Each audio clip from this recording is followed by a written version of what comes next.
Senator.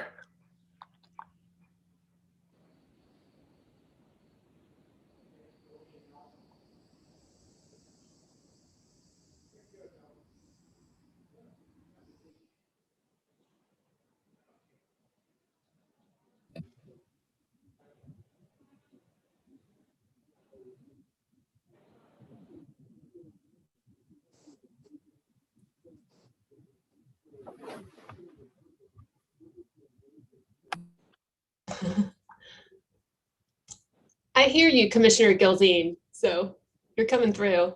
Awesome, awesome. And I think Senator, I don't know if he could say something. I think he has like another device that's actually where his microphone is. I hear you, Commissioner Gilzine. So you're coming through. Awesome. Uh-oh. And I think Senator, I don't know if he could say something. I think he has like another device that's actually where his microphone is. I hear you, Commissioner Gilzine. So Uh-oh. Uh-oh, we're getting Uh-oh. Commissioner Gilzine. See, I'm a troublemaker. Awesome. I'm already causing trouble. He could say something. I think he has like another device that's actually where his microphone is. I hear you, Commissioner Gilzine.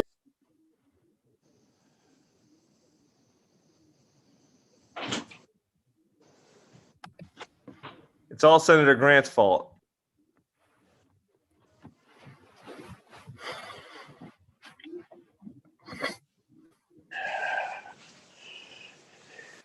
Commissioner Gilzine, you're looking good today. Yeah. Thank you, sir. And you look good too. You look real. Look at that smile. Look at that smile. Is my audio working? Yes, sir. We can hear you. Thank you.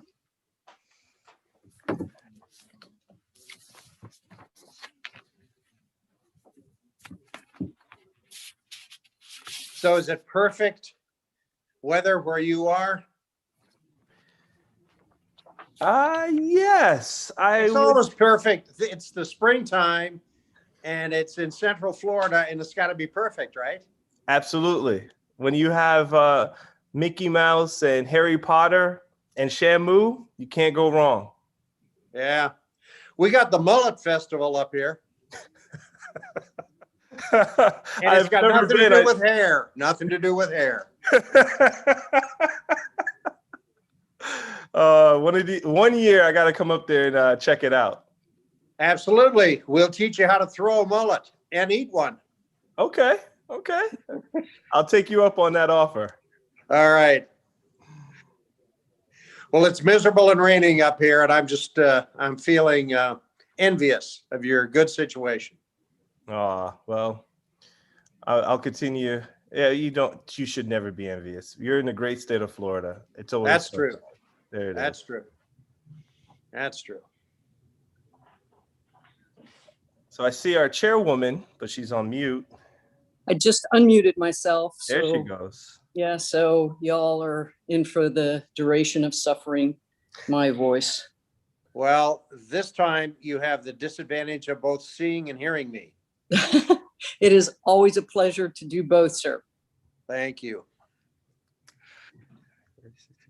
How's everything in Fernandina Beach and beautiful Amelia Island? You know it's paradise. It's a sunny day. It's going to be in the 70s, I think, today. So it's a little bit of heaven on earth. That's for sure. That's And for what about sure. your part of the world? Well, it's storming and rainy and not pleasant, but I'm sitting here looking out of my library window at a cove of the Gulf of Mexico, and man, there's a nice squall out there. I wish I were sailing. Okay. I think we have everybody here, don't we? Including our first applicant. Good morning to you. Good morning. Okay, let's go ahead and get started. This is going to be a meeting of the advisory committee regarding the next executive director of the Florida Ethics Commission. Let's go ahead and call the meeting to order. Can we have a roll call? Commissioner Gates, Here. Commissioner Gilzine, Here. Commissioner Grant, Here. Commissioner Lesnoff. Here. We have a quorum present. Okay. First up, we're going to take consideration of our March 30 Advisory Committee meeting minutes. Do I have a motion? Move I it. move they be approved as circulated. Second. Okay. Without objection, show that motion approved and the meeting's approved. And let us go right into our interviews. I'd like to welcome you. Our first applicant is Mr. Thomas David. And as indicated by the roll call, my name's Joanne Lesnoff, and with me is Vice Chair Commissioner Grant, Commissioner Gates, and Commissioner Gilzine. We'll conduct the interview. It should take no more than 45 minutes, but we expect it to take closer to around 20 to 30 minutes. You'll be provided the opportunity for some brief introductory remarks, and if time permits, some closing remarks. After your introductory remarks, I'd like to go round robin with each of the commissioners and have us ask our relevant questions. So with that, are you prepared to make opening remarks to us? Certainly. Go ahead. Good morning, and my name is Thomas David, but I go by Tad. And I want to thank each of you for taking the time to allow me to interview for the executive director position. And by the end of the interview, I believe that you'll find that I have all of the qualifications to really excel as the executive director. An attorney by training for the past 17 years. I did my research. The commission staff has broad roles and responsibility, and I believe that my experience in each facet will benefit the commission. One of the first things I want to highlight is my experience in dealing with ethics in Florida. First, I've been employed with the state of Florida as a reporting individual for 14 years, since 2007. And as soon as I was hired, I was told that I was subject to the code of ethics, and as an attorney and a new employee, I jumped into them, I studied them, and realized how important they were. The second thing is that I've got a great deal of public records experience, and in my opinion, the law of ethics revolves around the law of public records, and vice versa. The ethics of transparency and the transparency of ethics is very important.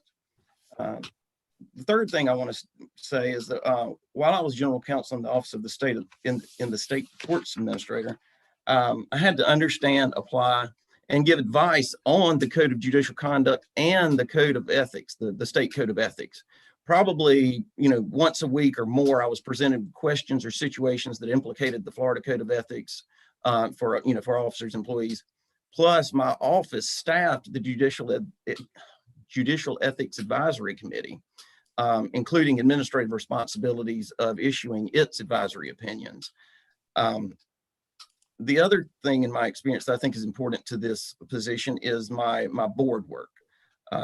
My entire time as general counsel at the Office of State Courts Administrator, I worked very closely with the many work groups, committees, and commissions within the judicial branch. Also, for 2 years, I practiced recently almost solely in front of the Public Service Commission. Additionally, while I was at DFS, before my time at the Office of State Courts Administrator, a great deal of my caseload included cases and issues presented to the Board of Funeral, Cemetery, and Consumer Services and the probable cause panels, of course, of that board. As I said, I did my research, and from reviewing the executive director position description and the commission's organizational structure, it appears that beyond, the substance of ethics and the necessary board experience, this position is very much a managerial position. And, I have always considered myself a manager first. I worked for 9 years before going back after undergrad, before going back to law school. My resume only includes my legal experience and my work experience since law school. Before that time, I had helped my mother and stepfather run a small family-owned pest control business. Plus, I was the purchasing agent and inventory manager at a small manufacturing facility in my hometown. And these managerial this managerial experience really has helped me in most of my roles with the state. You just have to know how to handle people. And an important characteristic that I have as a manager is I don't come in and change things just because I can. You change things only if they are necessary. And it's, if there's an operation that's functioning smoothly, there's no reason to go in and change things just to try to, throw your weight around or try to see what your authority is. I have additional experience that you may be interested in, as far as I also developed and presented courses on the judicial branch public records, which I presented a couple of times and which were approved for continuing education by the Florida Bar. I also, while I was at the Department of Financial Services, I taught the public records portion of the new employee orientation. As far as developing other forms and things, at my role at the Office of State Courts Administrator, I was on a few teams. My office staffed, and me personally, I staffed a couple of different work groups. And to me, one of the most important was the work team that was that developed the procedures and the forms for the implementation of the risk protection orders under the Marjory Stoneman Douglas Act. I can go on a little bit more if y'all would like me to, but I also want to make sure that I give you plenty of time to ask questions. Okay, thank you, Mr. David, for those helpful remarks. I'd like to go ahead and now take questions from commissioners, and I don't know if there's a commissioner who'd like to ask a question first.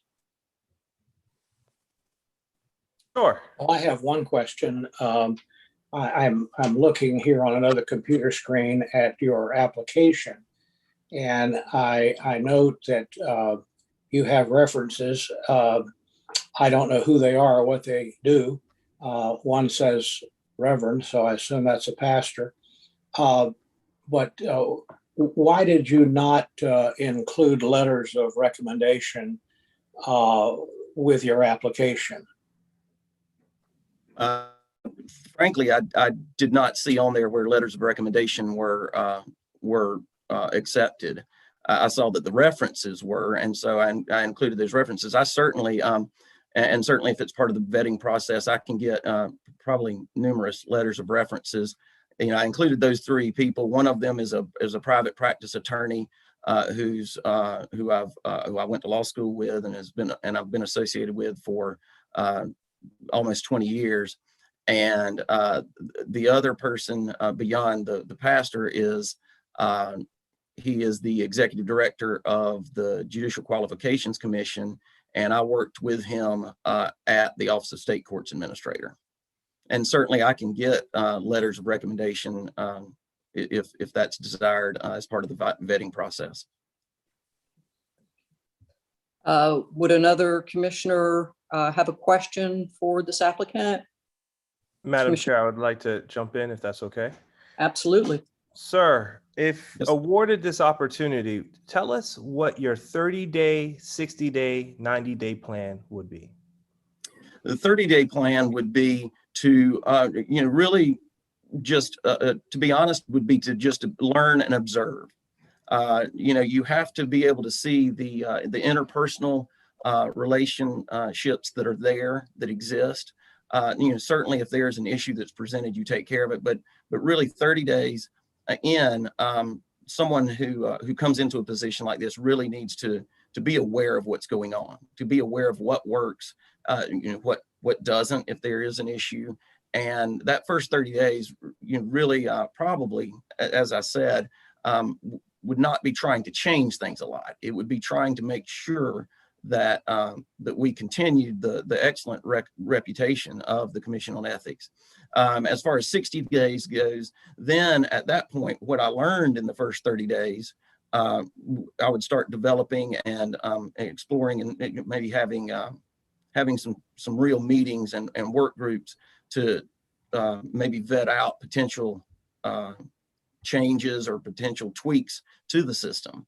And then certainly by the 90-day period or during the 90-day period, you would then be able to start having a little bit more information and a little bit of experience and familiarity with not just the subject matter, but importantly, the staff and the staff interaction to be able to make conscientious and necessary changes.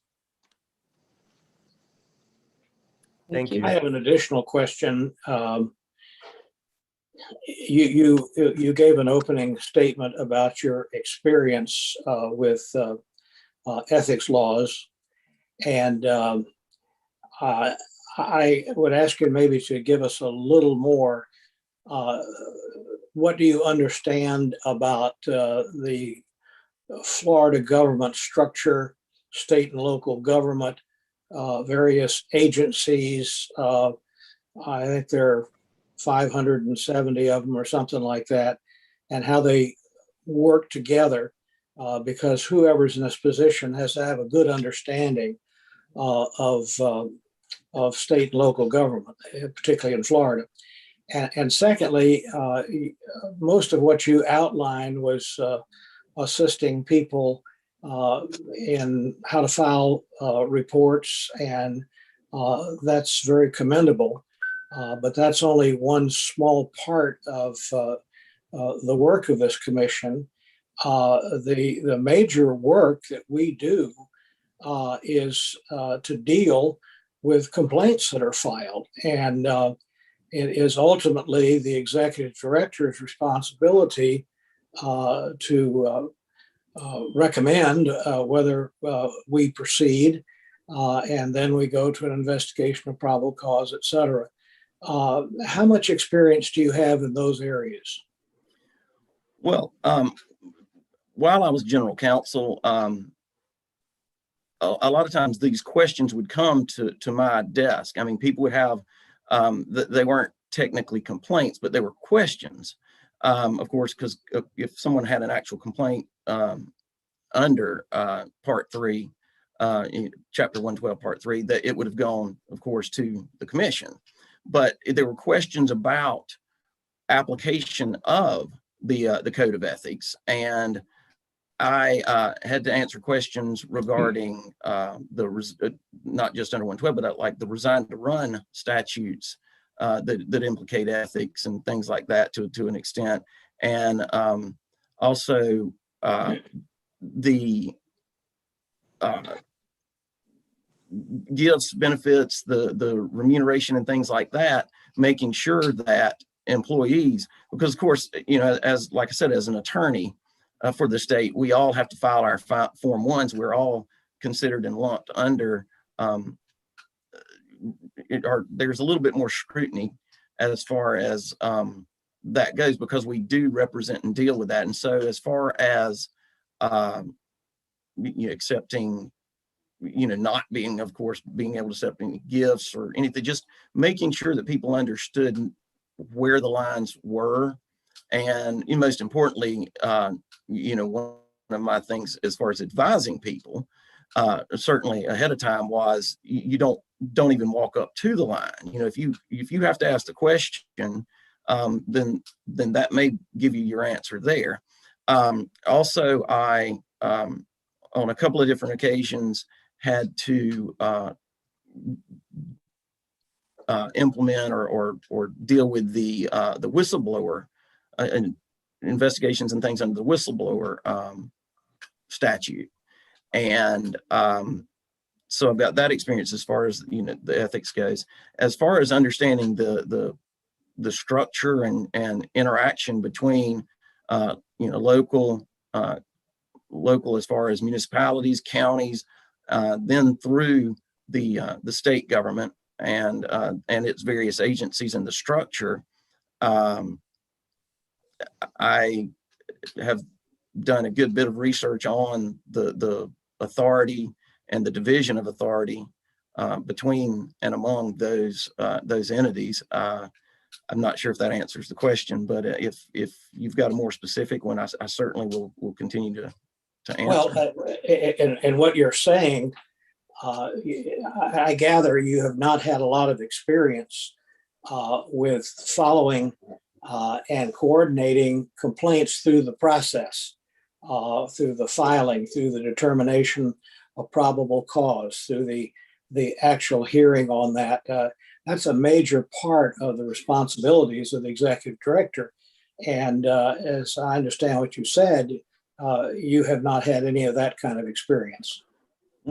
Not as far as complaints actually at the Commission on Ethics, but as far as, with the Board of Funeral, Cemetery, and Consumer Services, that complaint process worked what would sound relatively similar as far as they would take in complaints.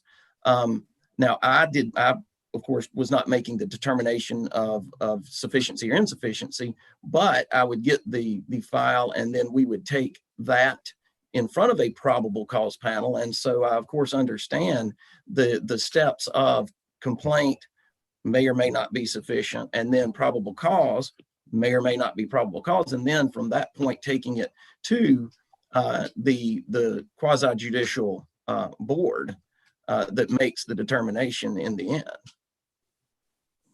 Thank you. Commissioner Gates, do you have any questions for this applicant? Thank you, Madam Chair. Just a couple. First, a quick one. Mr. David, I noticed that you're working for PK Jameson. Would PK be somebody who you think would give you a favorable reference or letter of recommendation? Yes, sir. Yes, sir. She's, yes, I worked for her. This will be the second time that she has been my supervisor. So obviously she didn't have to bring me on to this position I'm in now. So I feel pretty certain that she would. Thank you. Yeah, I have a great deal of respect for PK and worked with her for years. I do too. I do too. I noticed in your resume and in your career that you've gone from position to position in successively more responsible positions. But in each case, you've entered a new organization that has its own procedures, its own history, even its own culture, and its own rules and regulations. And to sort of follow up on Senator Grant's question, as you've entered these organizations that you've worked with, whether it be the Department of Financial Services or the State Courts Administrator or the Office of Public Counsel, now the Florida Senate, how have you adapted, or have you adapted? How have you been able to learn, if you have, and accommodate yourself, if you have, to the nuances and culture and rules and history of each of these organizations, which each in their own way is somewhat an insular organization with its own way of doing business? Yes, thank you. One of the things is one of the first things you do is go to the law or regulations that entity works with mostly, or works with generally. And then the other thing comes back a little bit to what I had said before, as far as my 30-day plan, as far as you really can't get to know the culture until you are in it. And so you need to come in and come in as a student of that culture and a student of the environment, and ensure that you're picking up on those nuances. And you're very correct in that each one has its own nuance, its own culture and everything. And that I've had to, and I've enjoyed learning the new ways to do things. And you don't come in presuming you know what to do, and you certainly don't come in presuming you know better than what's already there. At the same time, going back to Commissioner Gilzean's question, you also, as you get into the job, you don't presume that just because we've always done it like that, quote unquote, that it's correct. You have to really, once again, you have to be a student of the organization, and above all else, you go back to the law. What does the law say? What does the law say? What do the rules say? And because in, our job, all of our jobs, all of the state jobs I've had, we're bound by first the Constitution. And, from there down to the other facets of the law that each entity deals with. Have you ever been the new kid? When I came in as general counsel, I was very much coming in as the new kid, and I think I put I think people were really worried when I came in because they didn't know what to expect, and I think without exception that I think most of them were very pleasantly surprised.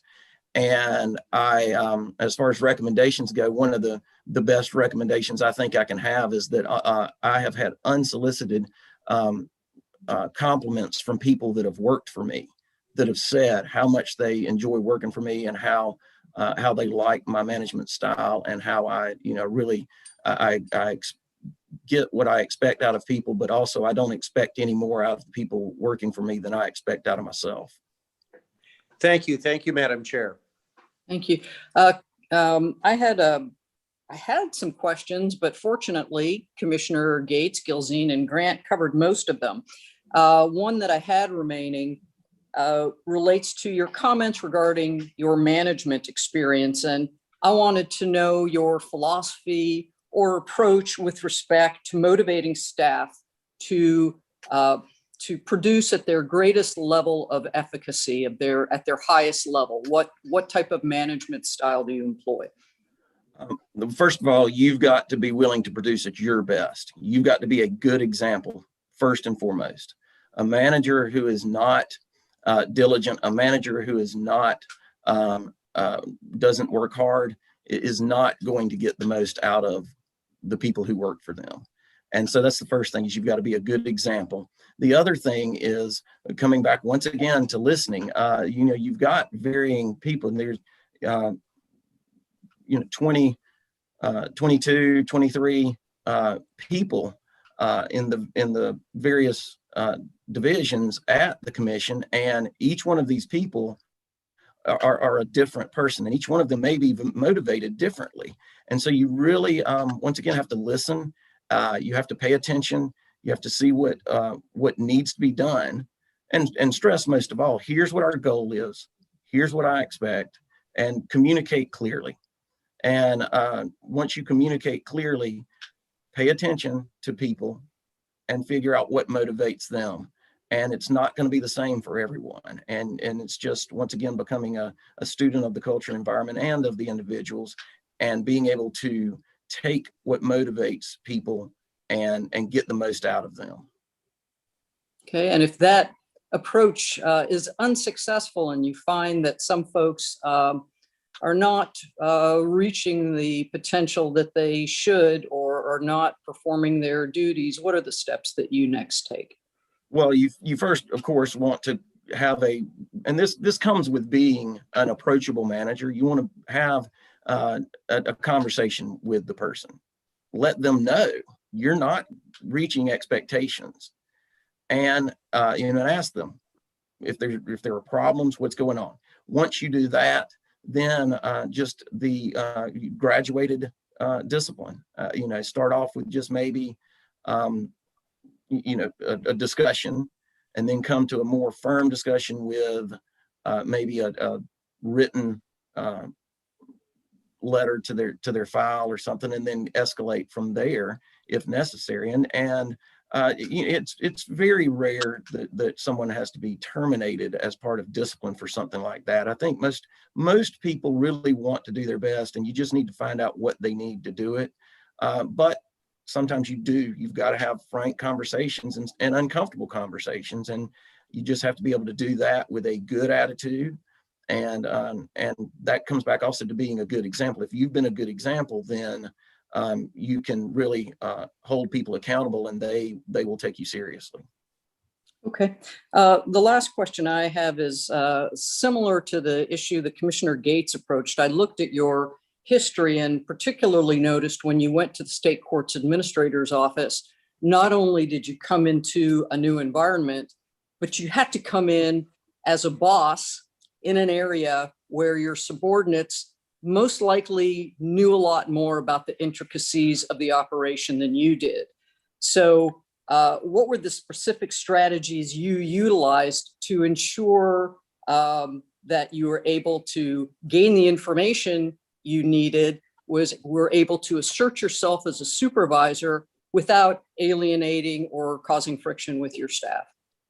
That is an awesome question. And one of the things that I did was make sure that they understood that, first of all, I don't ask rhetorical questions. That if I ask a question, it's a sincere question that I just, that I want the answer to. It's not passive aggressive or something. And to make people comfortable and to let them know, look, I don't know everything about this. So if you see something, feel free to come to me, let me know.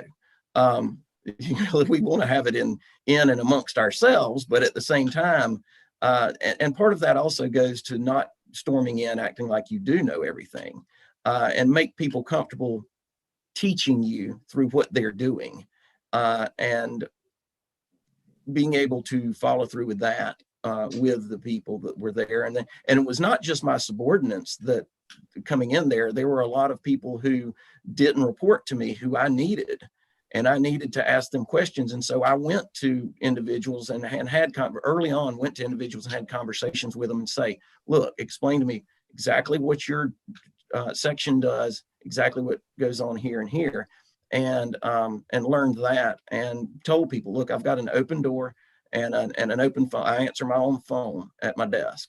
And which used to shock people all from around the state. I would have citizens call me and say, wait, you answered your phone? And I said, yep, it was ringing. That's the only way to make it stop ringing. So, and so being open like that allows people to teach you something before a huge error is made, which really would embarrass the organization. Okay, thank you. We are nearing close to a time where we need to start wrapping up questions. Commissioner Gilzine, I know you only got one in, and we were going to go round robin and seem to divert from that, which is fine, but I wanted to give you an opportunity if you had another question or if any other commissioner had any other questions. Yeah, I have two quick ones. So I will just throw them out. First one is, in light of how corporate America and the private sector is embracing diversity and inclusion, help me understand what you would be doing, or how would you implement a diversity and inclusion plan in the commission? Well, first thing is I would need to know what kind of diversity and inclusion, maybe continuing education or things like that had already been presented. If nothing like that has been done, that's one of the first things that we would need to do. Also, just ensuring that when we interview people, that we interview and not just interview, that we cast a broad net to encourage people to interview. A lot of times the lack of diversity is not because of something done at the hiring point. A lot of times it's because of things done when the job opening, before the job opening even comes available. And so being able to either change culture or advertising or just outreach in order to be able to reach good candidates. And Madam Chair, my last question, knowing that this role touches, and this is a piggyback off of Commissioner Grant's question, knowing that this role basically touches on all aspects of the branches, help us understand what your experience or how you would manage or work with the legislature, knowing when legislative session is in place, you're going to be the point there. Help us understand how you would work with the governor's office when need be, and DOLA. Wait, I didn't hear the very end of the question. The governor's office and what? Yeah, governor's office and the legislature. Those are the two. Okay. Yes, and in fact, having been in this role that I am in now with the Select Committee, I have learned a great deal about the communication within and between the legislature and outside agencies, outside governmental entities, and so I would ensure that I knew who the correct contacts were on the various committees that we would need to reach. The legislative aides, of course, are very important in keeping those lines of communication open and everything. And similar, with the governor's office, I haven't had direct communication with the governor's office during my career, but I have had communication within the judicial branch. It breaks into statewide circuits, and each one of the counties and all of those have these systems, and you have to know where those contact points are. So once again, there are particular conduits with the governor's office that would need to be utilized for that communication. Okay. Thank you, Chairwoman. Thank you. Are there other questions from other commissioners? Okay, Mr. David, would you like to make a brief closing statement? Sure. As I said, I did my research, and in the Commission's guide to the Sunshine Amendment and the Code of Ethics, it says that the foremost goal of the code is to promote the public interest and maintain the respect of the people for their government. And I totally agree with this. And I would be honored to be a part of the effort to ensure public confidence in our government. I believe the Code of Ethics and that stated goal are crucial for three reasons. First of all, policy failure will not undermine our system, but ethical failure will. If people do not respect the process, they will not trust or respect the outcome. And once again, something that a high school teacher of mine used to stress all the time, which is there's no right way to do a wrong thing. And like I said, I think that I would do an excellent job, and I think that I would be able to provide the leadership necessary for the Commission on Ethics. Okay. Thank you. Well, thank you very much for joining us, and we will certainly review your application and your interview. Thank you very much. Okay. And do I just stay available by my phone? Will y'all need me any more today? I don't think so. You may want to contact Commission staff after the interview if they have any further instructions for you, but we do not. Thank you so much. Thank you very much.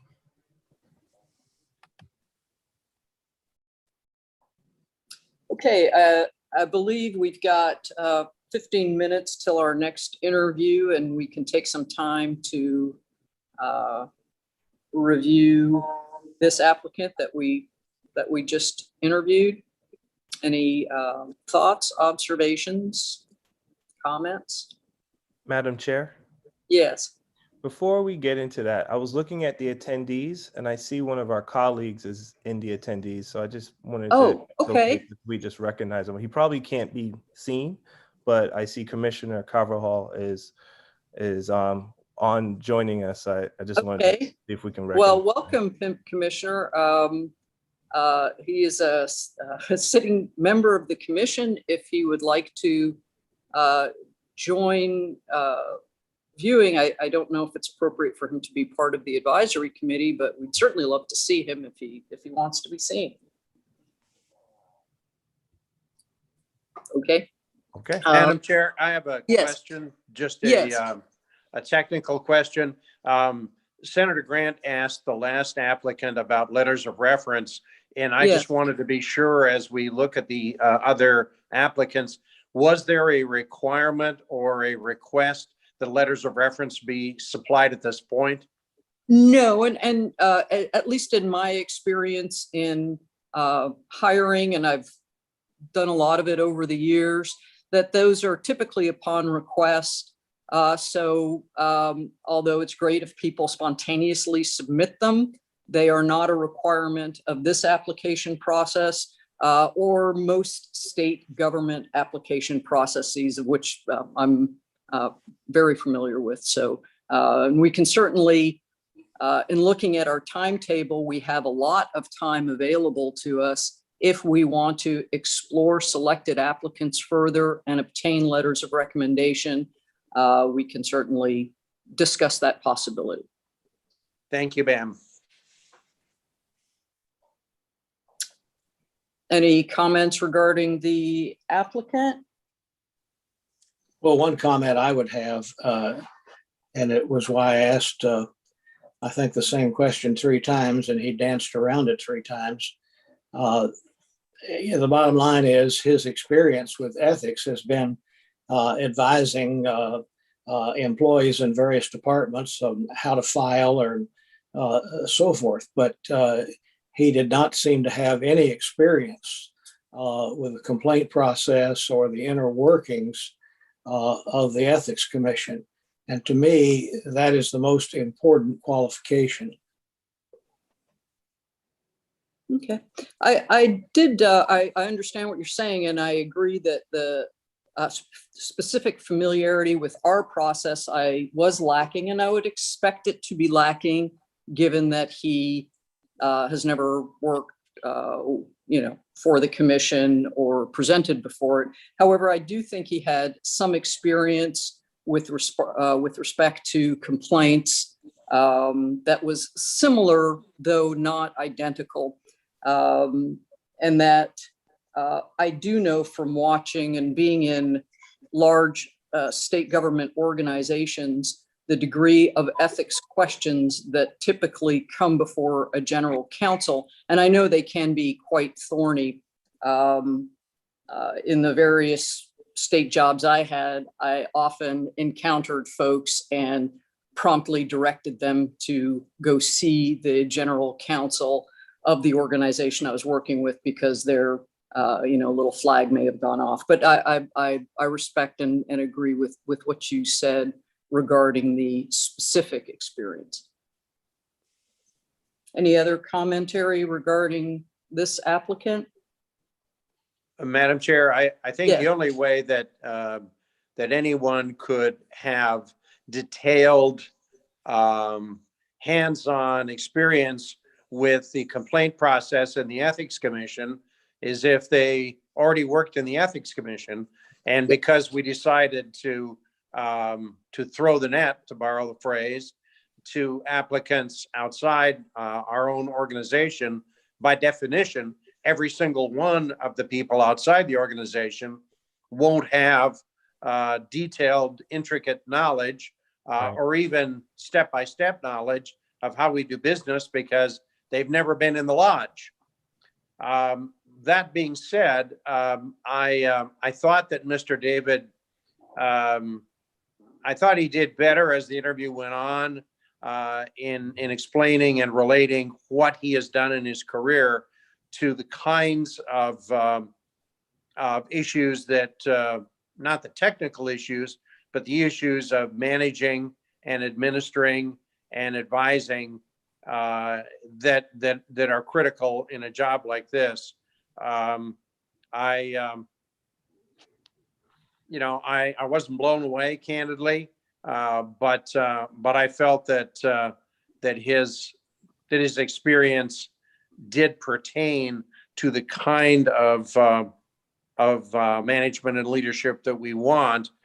Even though Senator Grant is right, he hasn't gone through the chairs of our lodge yet. Yeah, well said. Well said. Yes, I also found him quite personable, which I think is always an asset in any leadership role and working with any board or commission. Also found his perspective quite appropriate and refreshing, so I enjoyed that. And like you, I found his experience meaningful. I found it adequate. I found his interview fair. So that's how I would summarize the applicant. Yeah. Any other thoughts before we move on to our next applicant? Okay. Chris, is our next applicant ready and available to us? Let me ask that of Lynn. Is that the case? Hey, Lynn. I do not see him logged in yet. So Okay. he's right Are on we- right now. Oh, he's logging in now. And so I'm watching. Okay, All right. great. and that is Mr. McKinnon, correct? Correct. And he just logged in. Very good. Okay.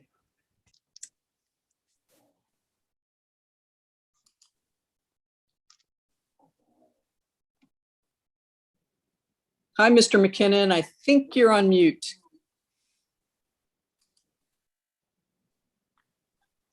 Hello there. Can you hear me now? Yes, I can hear you now, and it's good to see you again. And welcome to our interview process. As you know me, and you most likely know Commissioner Gates. You may know Commissioner Grant and Commissioner. The pleasure. And they will be conducting the interview with me. Today, we're going to go through a process of allowing you a brief introductory statement, and if time permits, a brief closing statement. In between those statements, we will go through a series of questions. I do want to ensure that you have not watched the previous interview. Can you affirm that you have not done that? No, Chair, I have not done that. Okay, thank you so much. I appreciate that very much. Would you like to go ahead and make some introductory remarks to the advisory committee? Sure. So I began in government in 2002. I worked at a local taxing authority in Pinellas County, the Juvenile Welfare Board. I served as their auditor there. About a year into the process, I figured out a way to automate a large part of the job. So, and I was going to law school at night, so they let me branch out into HR and IT purchasing, and then through our general counsel, a lot of local government advisory stuff, and I enjoy that a lot. In 2007, I joined the Office of Early Learning, OEL. I joined them as a compliance and analyst. There too, I figured out a way to automate a good chunk of the job duties. So they let me try to take on the fraud referral process. It's a public assistance program, and so of course there's a fair bit of fraud in those sorts of programs. So I worked with our IT guys and FDLE to come up with an automated process, a website. It's still in use today, actually. So when they asked me to be assistant general counsel in 2010, I jumped at that. Early learning, as you might know, is administered through 30 local quasi-governmental. So I did a lot of advisory opinions on boards and ethics and gifts, and sort of the gray areas that pop up a lot with the quasi-governmentals. And I did contracting, and I kept up with the fraud process, so that when I believe in 2011 the law changed, it gave OEL an inspector general position. I was asked to do that, so I jumped over to there. I did the complaint intake processing. I did investigations. I coordinated a lot of investigations because if folks are committing fraud against one program, they're typically also defrauding the IRS and the Department of Health and that sort of thing. So a lot of kind of trying to herd cats, and I'm sure at times I was a cat that was being herded. But anyway, so I participated in that. I did a lot of work on that. In 2014, they asked me to serve as executive director, and that's when I had the chance to appear in front of a couple of y'all, and I managed 120 people. If you count our contractors, a budget of about 1.2 billion. I've lobbied the legislature. I did a lot of presentations and town halls and that kind of thing. There were several big federal and state laws that passed. It caused a lot of controversy and a ton of just getting out there, articulating our position, and during the slings and arrows, and just being a public servant, I guess. So I did that. We staffed an advisory council, the ELAC. Also, we did because of the big transformational laws I referenced. We did a lot of rule making. We were actually singled out by the chair of JAPC for our transparency and efficiency. So that felt good. And then I came over to the office of the chief and inspector general in summer of 2019. I serve as the director of auditing, but in truth, that's really about 10% of my job. The real bulk of my job is report, review, and technical assistance. All of the whistleblower reports that come up to us, review those for legal sufficiency and just clarity and logic. Look at all the, and right, quite frankly, a good bit of the high profile reports, the Project Connect and SunPass, and some coming attractions as well.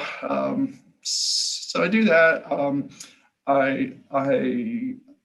I pitch in on the legal side as well. I've done advisory opinions. I've written some subpoenas and that sort of thing. So in general, I think I've got a broad skill set. I've done a lot in state government. I think my combination of legal work, IG work, and inspector general work, and executive management, I think I'm an ideal fit for this job. I'd be glad to answer any questions. Thank you. We might have a few. I will go ahead and open it up for questions, commissioners. I have Yeah. a question. You're very obviously a very qualified person, and you have a great background, and you've served with distinction in some important positions of the state. But we want to make sure that we get the right person. If you put the wrong size shoe on the wrong foot, it doesn't work. And that's why in the job description, it requires a working knowledge of the ethics laws. I didn't really hear you say anything directly about dealing with the Florida Commission on Ethics. Have you read the statutes dealing with this? Have you read our handbook? Have you dealt with the processing of complaints and the oversight of filing some, I don't know how many thousand forms each year? Where are you in that process? Sure. So I've written advisory ethics opinions. I've done quite a bit of that, advising executives, staff on things that range from board memberships to accepting gifts to contractual relationships. As an inspector general, you get a big part of the job is you get a broad variety of complaints, and you have to parse them out. Some are going to go to management to resolve. Some are going to go to law enforcement, and then sometimes you got to tell the person that they need to make a sworn complaint to the commission. That's your purview. I've done a lot of that. We get at this office too complaints every day that need to be. We, of course, as you know, can't do a direct referral to you guys, but we recommend that they file a sworn complaint, of course. Thank you. Other questions? Commissioner Gilzine, I see you're leaning forward. Yes, ma'am. Yes, ma'am. Thank you, Madam Chair.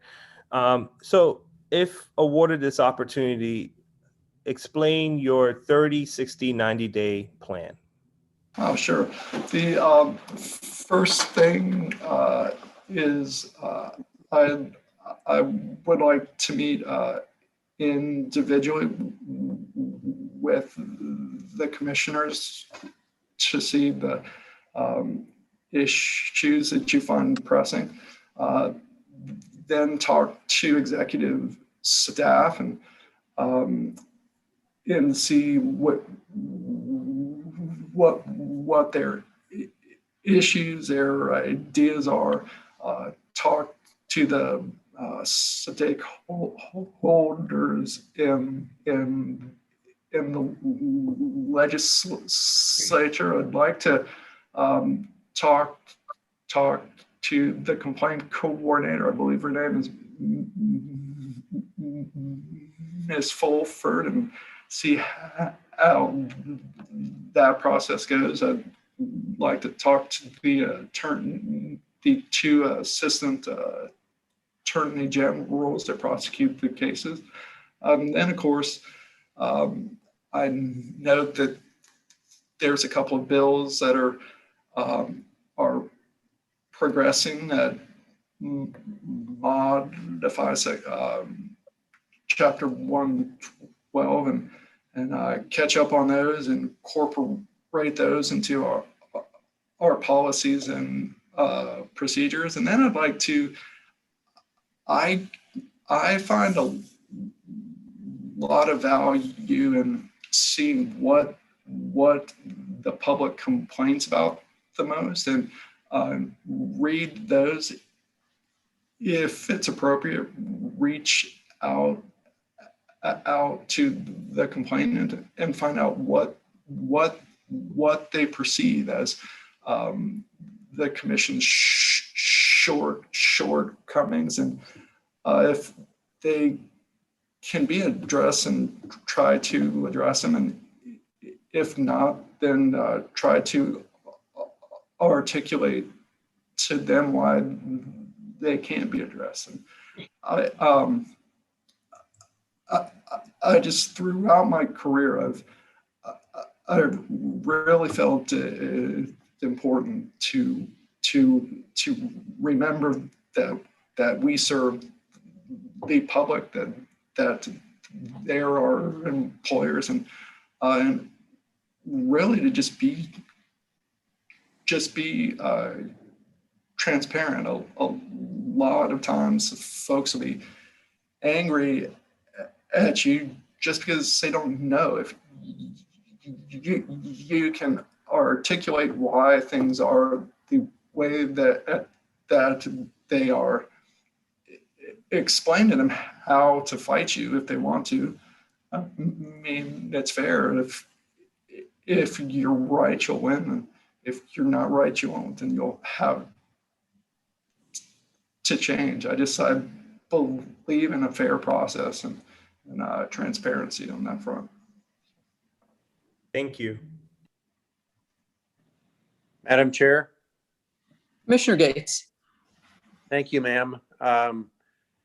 It's good to see you again. We've seen each other over the years in different venues, and I was pleased that you applied, and it's good to see you. I noticed, of course, that two of the people you've worked for are Shan Goff and Speaker Corcoran, Commissioner Corcoran. Would it be likely that those two individuals would give you highly favorable recommendations? I cannot think of why they wouldn't. I think that they would. Okay. I wanted to ask you a little bit about your work as Inspector General, and I appreciated your explanation of how you operated. And if I understood you correctly, and please correct me if I'm wrong, you dealt with a complaint process. First of all, you were the Inspector General, so you were looking for areas where there might be fraud, or there might be waste, or there might be, violations of law or rule. But also, you were dealing with a complaint process with people bringing you complaints. Is that correct? Correct, sir. We, as you know, the Office of Early Learning administers a large child care subsidy, and that generates a lot of fraud accusations and complaints. And so we dealt with at the peak about 2,000 annually. Well, what I wanted to ask about that is, again, correct me if I'm wrong, but you as Inspector General dealt with questions of evidence in terms of, is a complaint well-founded? Is it sufficient? You dealt with probable cause, I would imagine, with due process, making sure that people complained against had due process. And you also dealt with penalties and enforcement, both as Inspector General and as Executive Director. You, I guess to put it in the vernacular, you went after some of the bad actors. And the business that we're in, people bring us complaints because they think somebody was a bad actor, somebody did something wrong.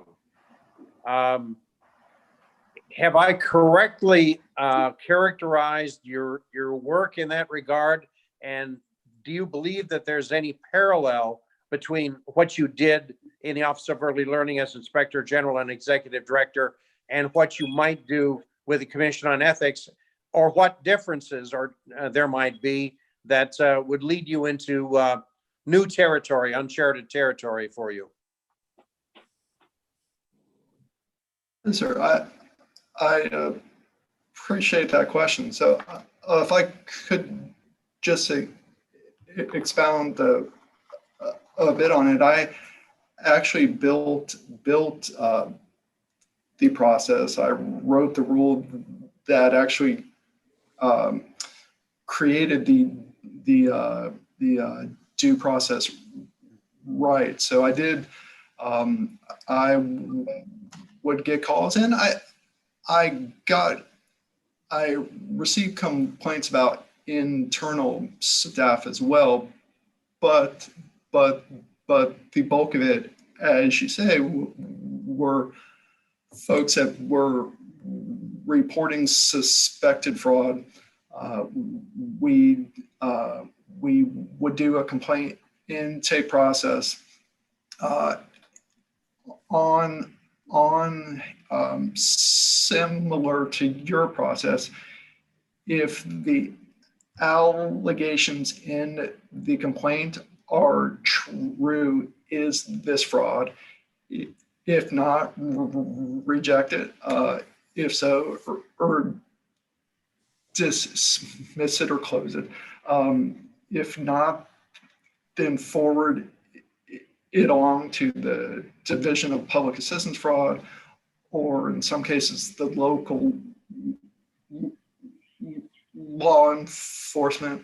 If we felt that there were more pieces of information that would be valuable, we would do that. If we observed a trend that indicated a larger conspiracy or a larger issue at hand and tried to address that, I think a lot of parallels. I think the distinctions would be that I think the process whereby you require a complaint to be sworn, I think that creates a kind of a barrier I would have liked, quite frankly, because I think it weeds out the folks that are just trying to throw mud at the wall. I think the process of doing that, I did see that. I think it was over half of your cases were dismissed on the front end, but in our case, it was, was about 85 to 90%. So I think that your process is a little easier to manage, it sounds like, from that end. Thank you, Madam Chair. Thank you. And once again, the other commissioners have stolen my questions, which is good because they're far more articulate than I am. But I did have a similar question regarding some of the folks that you've worked for. You're currently working for the Inspector General for Governor DeSantis, Melinda Miguel. Do you think she would have a positive recommendation for you? Absolutely, I do. Okay, very good. I also wanted to ask if there were any processes that you work with in the Inspector General's Office of the Governor, or in a regulatory capacity in the Office of Early Learning that are also, similar to the processes of the Commission. Yeah, so I think as she said, so the big one, the obvious is the complaint in intake, but I know that the commission also maintains several filing systems, also the executive or the lobbying firm compensation reports. In this office, there's a similar process with all the local government financials come up here. Did Commissioner or did Chair Lesnoff drop off? Just want to be sure.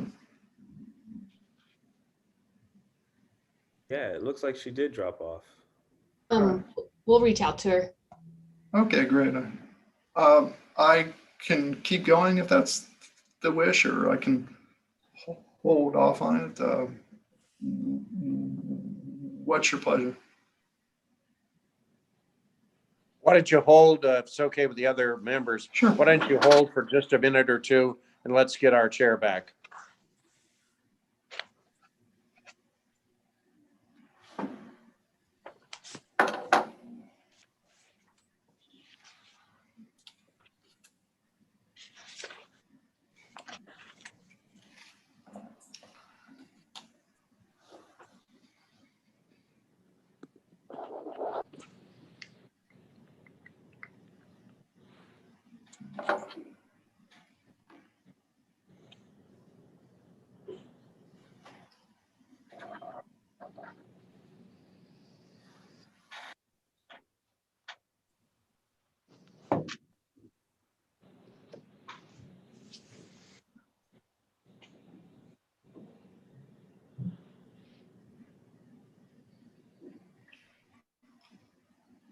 The wonders of technology. Yeah.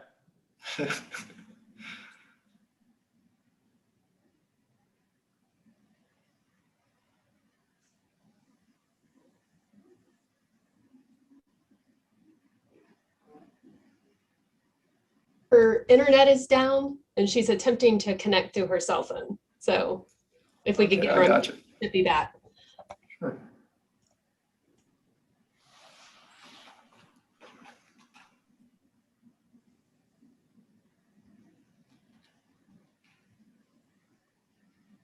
Well, at least I'm not the one, as I always seem to be, having the technical problems and requiring somebody to come in and, flip the light switch for me. Yeah, the more that time goes on, the more the life style of the Amish began to appeal to me. It's pretty.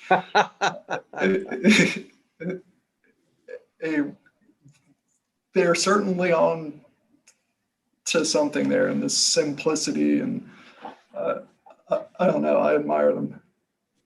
They make nice furniture too. True. And great baked goods. You got that right.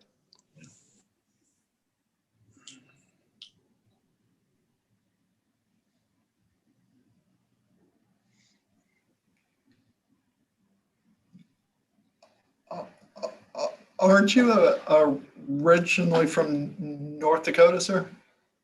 Yes. I was asked to leave there.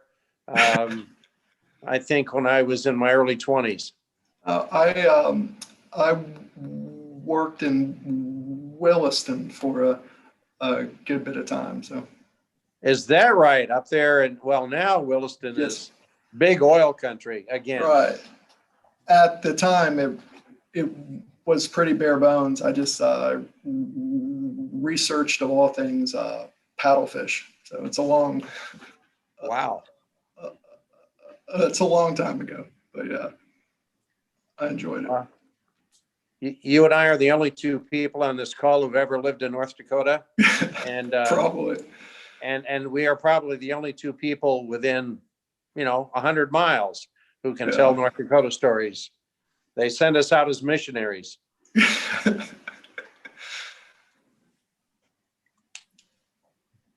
Wait, where did you live in North Dakota? My family was in the ranching business in the Minot area. Oh yeah, yeah. I worked there and in Partial, and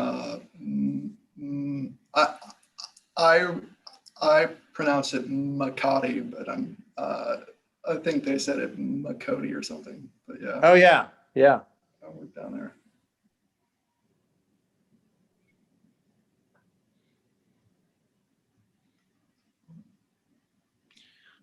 We had Did they a, ask you- we had a backup quarterback for the Buccaneers a number of years ago that had played for a team up in South Dakota. And our main quarterback was just not doing a very good job, and everybody said, get rid of him. So they would circulate bumper stickers that said, why not, why not, why not, why not? Good. Remember that.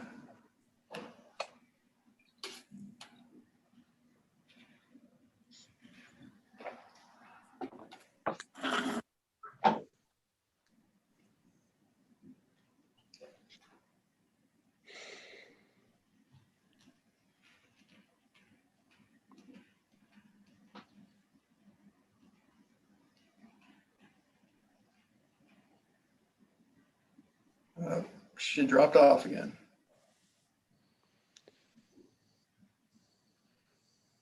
Rod, do you, I'm sure you remember the young lady who was your legislative director when you were Yes, sir. executive director of the Office of Early Learning. Yeah. How is she doing? I know that she had been ill. Yeah, Liz is doing great. Yes. She's now she's a vice chancellor of, I think, adult education. It's some title. I haven't caught it exactly. I last talked to her. It's probably been a year at this point, but she was, a great resource. She taught me so much, and she was great to work Yeah. with. I liked Liz a lot. Yes, she's a fine person.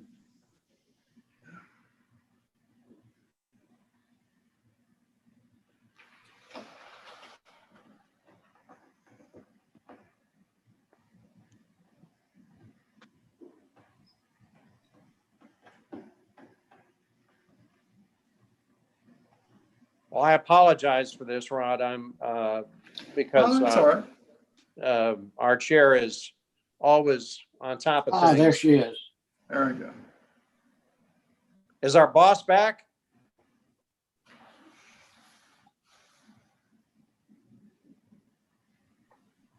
You got to unmute. Now can you hear me? Now, okay. Oh, Okay. fantastic. She's back. We sure can. Yeah. Apologize for that. I guess I thought that Fernandina Beach was paradise, but obviously in the Wi-Fi accessibility, Comcast has its limitations here. I actually do lose Wi-Fi a fair amount. I am trying on my telephone, if you'll excuse me for a moment, to try to get the settings where I can see all of the participants. And right now I see the lovely Commissioner Gates and no one else. Well, you need to find more friends quickly. I do need to find more friends quickly.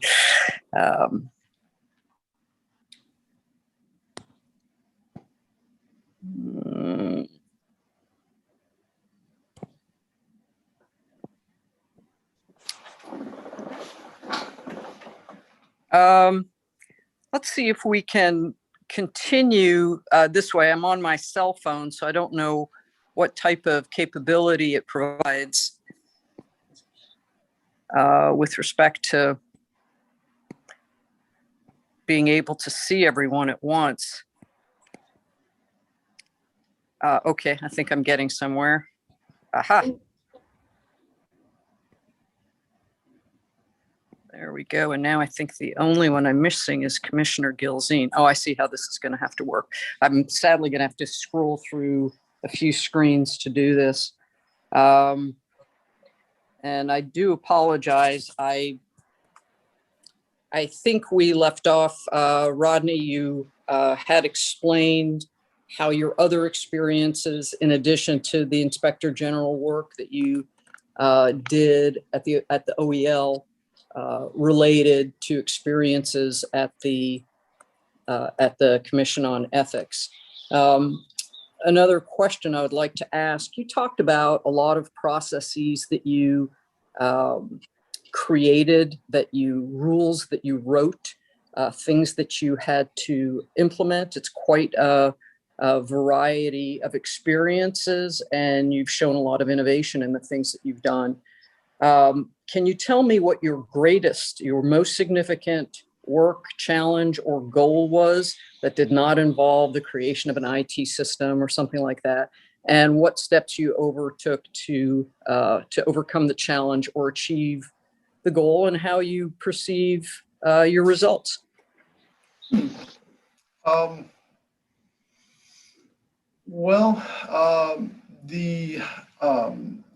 The feds passed a major overhaul of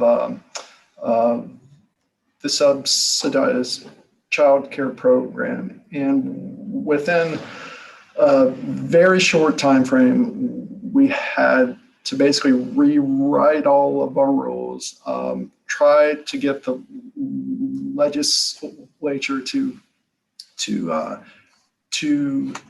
pass in state law what the federal rules had passed. And it was a really big undertaking.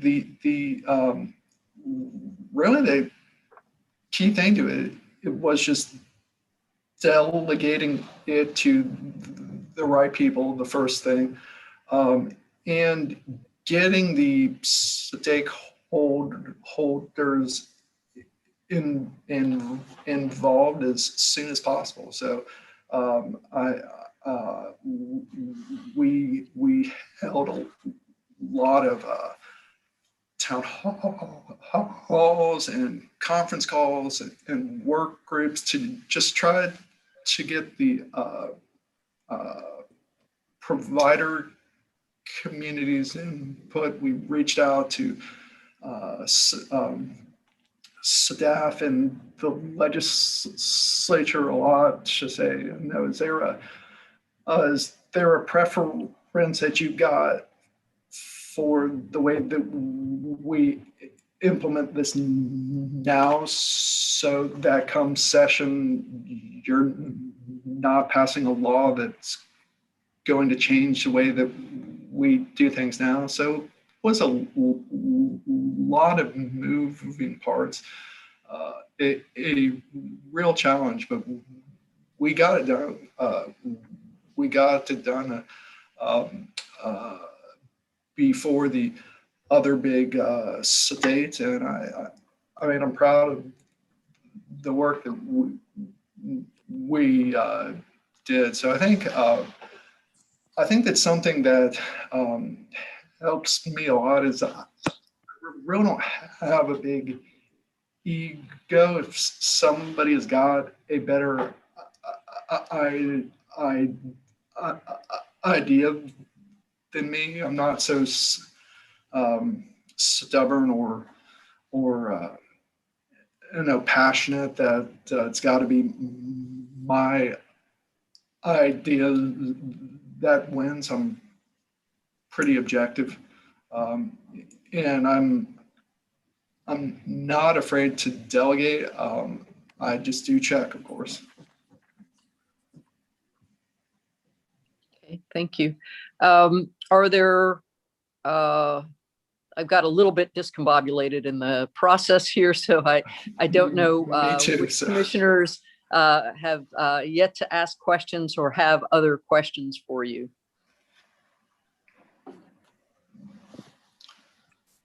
Madam Chair, I Nope. think we fairly well covered everything. We had a few additional questions in your absence, and Okay. I'm satisfied that we have completed the interview with this candidate. Okay. Mr. McKinnon, would you like to take a couple of minutes to make some closing remarks? Sure. Again, as the questions and hopefully my answers have shown, I've already done a lot of the processes that are similar to what the coalition does. I've got a really broad work experience. I've done a lot of things. I'm good at figuring out the efficiencies, and I think I'd be a great candidate for this position. So, Okay. and I thank Well, you for your time. Okay. Thank you for joining us, and we will certainly consider your application and your interview. Thank you. Good to All see right. you, Rodney. Bye-bye. You too. Bye. Bye-bye.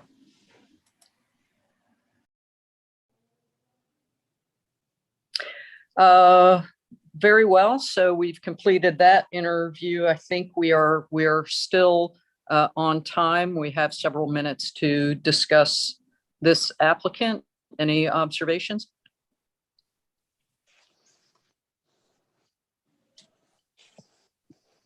I will start. It's a little difficult for me to separate the interview and his application because I do know this applicant. I only through a work experience when I worked at the House of Representatives, I had quite a bit of contact with him and found him to be quite a consummate professional, very talented. So that's hard for me to separate the experience of our discussion from my knowledge of him. Having said that, I do know that he is highly experienced as he ran what we often call a dotted line agency, that being the Office of Early Learning, which was usually fraught with a variety of both operational, technical, and political challenges, in addition to a very contentious constituency. So I do think he has adequate experience, also given that he had his Inspector General experience, which is not too dissimilar from the commission. I thought the answers to his questions were adequate. Commissioner Gilzine, I love your question, your 30, 60, 90-day question.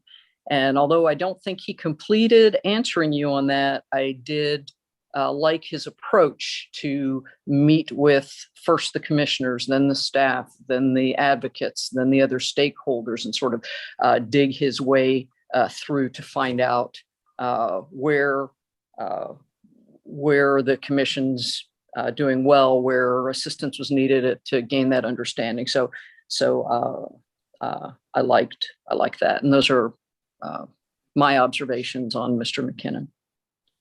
So to piggyback off of you, Madam Chairwoman, I also liked how he answered the 30, 60-day plan, 30, 60, 90-day plan, even though he didn't complete it.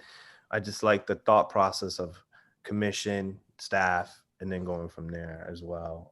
I do like the fact that he did run a very large agency during a time when it transitioned from one agency, when it transitioned between three agencies, and especially during a very, very, very challenging time. So I think he does have the skill sets that's needed to effectively manage and go from there. Let me disclose that, like our chair, I've had interactions with Mr. McGinnon over the years that I was in the Senate, and probably not as many interactions as Ms. Lesnoff has had, but I got to know Rodney McGinnon pretty well, and I got to know his work pretty well, simply because of the committees that I chaired and the role that I had from time to time. I was impressed with his interview. Commissioner, I apologize for interrupting you, but I do see one of the other candidates who is live on my screen, and I would hate for you to continue on. And I apologize for doing your chair, Madam Chairwoman, but I didn't know if you knew that. Yeah, I've got limited, I'm on a cell phone using cellular data to Zoom, so I don't see all of what's going on there. So I appreciate it, Commissioner. So is it possible that we can have Lynn put the candidate Ken Peluso back in the waiting room so we can finish? Is that possible, Lynn? Or if the candidate, who I'm sure is watching us now, if he would consider rejoining in a few moments. Let's try unmuting. Are you saying that for the candidate? Candidate, yes, sir. Mr. Ken Peluso, can you unmute yourself, please? Look on the bottom left side of your screen. I understand that. I was trying to log off when you stated that. Would you like me to log off and then log back on and whatever you tell me? Yeah, I think we're just going to be a few minutes. No problem. I'll wait 5 minutes. Is that okay? That sounds perfect. Thank you so much. Okay. I'm sorry, Madam Chair. I'll briefly conclude. I thought that the way that he portrayed and explained his experience, obviously it's not a perfect fit over the work that the Ethics Commission does, but it's a parallel system, particularly during his time as Inspector General and Executive Director at the Office of Early Learning. It certainly parallels a lot of the processes that we have and follows some of the same requirements that we have to follow in terms of dealing with complaints and dealing with contentions and evidence and probable cause and that sort of thing. So I was pleased at the way he related his experience to our work. Okay. Any comments, Commissioner Grant? No, I think I've already made mine. Okay, thank you. All right, then I guess we will wait for Mr. Peluso. I think we gave him a 5-minute timeout, so I may take advantage of the remaining few minutes of that timeout myself, if that's all right.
Okay, I think we're on a small break.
Okay, I think our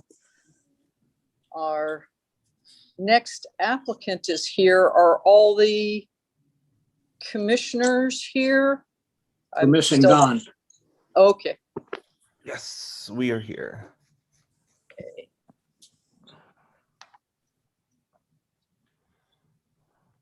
Now that I've lost my Wi-Fi, my iPad and my computer are not available, so I'm relegated to this phone, which is, Commissioner Gates is back with us, so I think we can begin. We'll now go ahead and proceed with the interview of Mr. Ken Peluso. Mr. Peluso, welcome. We're going to, of course, conduct an interview for the position of the Executive Director of the Ethics Commission. My name's Joanne Lesnoff. With me is Vice Commissioner Grant and Commissioners Gilzine and Gates. We'll conduct the interview by providing a few minutes for you to make an opening statement. Then we'll proceed with some questions, and then, time permitting, allow you a closing statement. Are you ready to proceed? Okay, I think your microphone is on mute. I There am you now go. ready. All right, very good. Life in the then. Zoom Welcome. world. Welcome, and please proceed. Okay, I'll try to keep this at just a few minutes. Again, my name is Ken Peluso. As I stated in my cover letter, I'm not the typical candidate. I am not a Tallahassee insider, an ethics commission insider, and I am not an attorney. Professionally, I was a chiropractor for a number of years, sold my practice in 2014. I haven't seen any patients since the middle of 2014. Kind of grew up in government. My father worked for the federal government, so the idea of public service was sort of a natural to me. There was no intimidation. I felt comfortable around government. I used to spend my summers in Washington, D.C. My father commuted back and forth through New Jersey and D.C. So I always felt very comfortable in a government setting. When I started practicing, I live in a town, unincorporated town called Palm Harbor in Pinellas County. And when I got here, there were 31,000 people. Currently, there's about 62. We experienced a rapid growth in the late 80s and early 90s. So I started getting involved in the community. And that started out with the Chamber of Commerce, like any other business that's starting out. And that sort of morphed into getting involved more and more into the community. chaired the committee. We're unincorporated yet. We have a fair amount of people here. We would be the fourth largest city in the most populous county in the state if we were incorporated. And back then I began involved with the Palm Harbor Community Services Agency, was appointed to that board, which oversees the ad valorem tax funding for recreation and library. That was a very hands-on position. I learned a lot, did that for a number of years, chaired that committee for a number of years, was asked to help start a pension fund for our local fire department. So I began doing that, did that, chaired it for a number of years, and then was sort of asked to become fire commissioner or run for fire commissioner. Did that. I was elected, served for 6 years. Involved in now I've sent you my resume, so I'm not going to go over everything I've done, but it's almost like I've been a part-time chiropractor and full-time public servant. My biggest fault is when I see something that needs to be done, I feel the self-imposed obligation to do it, and most importantly, to do it right. That's why I've always had ethics in anything I've done, including government, which has been quite a bit, has always been first and foremost. As a matter of fact, the Florida Chiropractic Association a number of years ago asked me to develop and teach an ethics course to practitioners. So I developed that, and that's when I first started getting involved in the Florida ethics laws, because I was asked to develop the course. So I swallowed, digested, and metabolized the Florida Code of Ethics, along with a number of other publications. Taught that. This was before ethics was required on a statewide level. So it was kind of virgin territory for me. What I feel briefly makes me qualified for this position. Now, I sold my practice, let me back up a little. Sold my practice in 2014. Still involved in a number of committees and commissions currently, and always will be. But I've been searching for something. Retirement is not what, I could never even say that word, retirement. I have difficulty saying it. I need more. I need a challenge. I've been searching for something, not to find a job. I've been fairly blessed, so I can't say I need to work, but something that I can kind of fulfill my passion. And doing what's right has always been my passion, and doing what I can to make sure that things are getting done right is also one of my passions. Looking at the minimum qualifications for this, I've dealt with ethics. I've been under the sunshine and directly involved with ethics decisions since the 90s in various different capacities.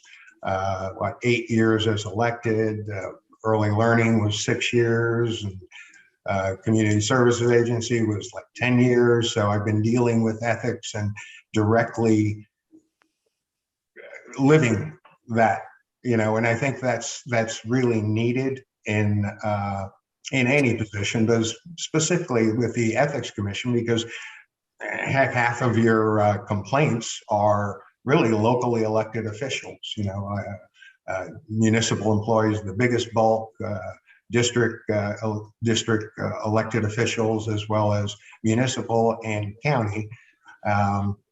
Municipal by far the most, and I just feel that experience of having lived that has high value. As far as the technical aspect of doing the job, being responsible for staff and budgets, I have always been a hands-on person with budgets and everything I've done. I ran a very successful business for 30 years. I'm not worried about handling the budget or handling the staff and delegating appropriately. I would not be here today if I didn't think I could handle this position, and I certainly wouldn't put the Ethics Commission in a situation of having an inadequate executive director if I didn't know I could handle it. Effective communication is a large part of this, I think, and I've always been, I enjoy public speaking. I enjoy dealing with the legislature, local government, Actually, I'm one that actually watches committee meetings on the computer in my spare time. So I am going to be quiet and let you guys ask me questions. Thank you. Thank you for your remark. Commissioners who would like to begin with some questions for me? Well, I have a question. I'm looking at the published job description. And it says that, I'm sorry. It says, in addition to the minimum qualifications, the successful applicant also must have 3 or more years experience working directly with Florida government ethics laws and 3 or more years experience working directly with government commissions. I think you probably qualify on the latter part because of the commissions. You've been a member of them. But tell me about your qualifications about working directly with ethics laws. Very fair question, Commissioner. And I looked at that point myself before I applied. And the way I justify it is since the early 90s, or late 90s, I should say, I don't know, actually early 90s, I have been in positions where I had to live under the ethics laws. Did I work on a day-to-day basis? No. But the experience gained from having to live by those laws, truly understand them. And as I stated, when I wrote the ethics and taught the ethics course for the Florida Chiropractic Association, I pretty much devoured those ethics laws. So I'm very familiar with them. Did I work on a day-to-day basis? No. Did I live by them on a day-to-day basis for a number of years? Yes. So that's how I justify that qualification.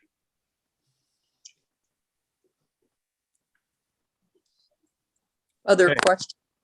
Madam Commissioner Gill? Chair, Yes. thank you. Thank you for the platform.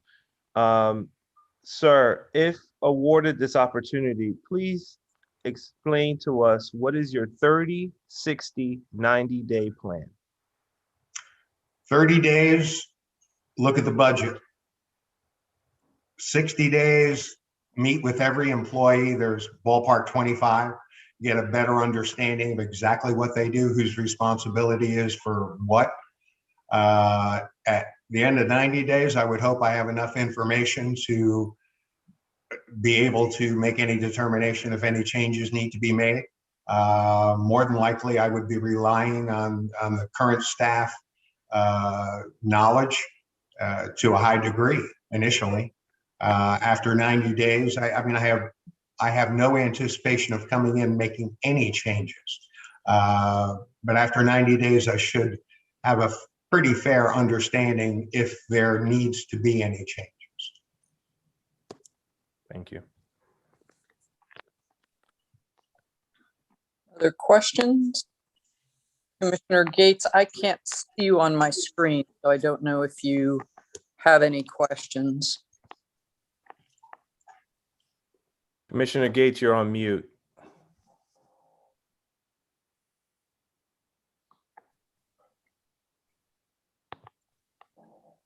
Better? Yes, sir. Sir. Okay, thanks, Commissioner Gilzine. I appreciate the technical help. I need it. Dr. Peluso, our current executive director is also an attorney. And so he wears 2 hats. He is the executive director and he's the general counsel. And by my informal reckoning, more than 80% of the issues that he remarks on during commission meetings, questions that he's asked, observations or insights or interpretations that he offers are of a legal nature, or at least seem to me to be. So my question is, since you're not an attorney, and since this is a quasi judicial setting, and we're administering a law and laws, do you believe it would be necessary to separate the general counsel and executive director roles if you were executive director, and have a general counsel separate from you, who you could rely upon to do the lawyering? And if so, have you ever done that in your career, in your 20 years plus exposure to public service and to government at the local level? Have you worked with a general counsel or a counsel to a commission or board in your capacity as a chair or as a leader? Yes, absolutely. As a matter of fact, I noticed that as well. And I would almost say more than 80% of the things that Mr. Anderson replies to is more the legal standpoint. I find that quite interesting, actually. I was listening to a discussion on one of your public videos. I forget, might have been back in October, where the board was discussing the idea of possibly making that a requirement, having an attorney as the executive director. And I believe it was Mr. Anderson that stated that one of the best executive directors we ever had was not an attorney. So to directly answer your question, yes, I would need, and I hate to say require, but pretty much require an attorney sitting on that dais. Have I dealt with that in the past? Yes, every board I've ever been on, whether it be the school board, the commission board, the FICSA board, early learning advisory, there's always been an attorney sitting at the table. And I rely on that heavily because I'm not an attorney. And Madam Chair, if I might follow up very briefly, I'm impressed by your public service and by the fact that you just continue to help and work in your community to try to make things better. And so I guess my question is, why the Ethics Commission?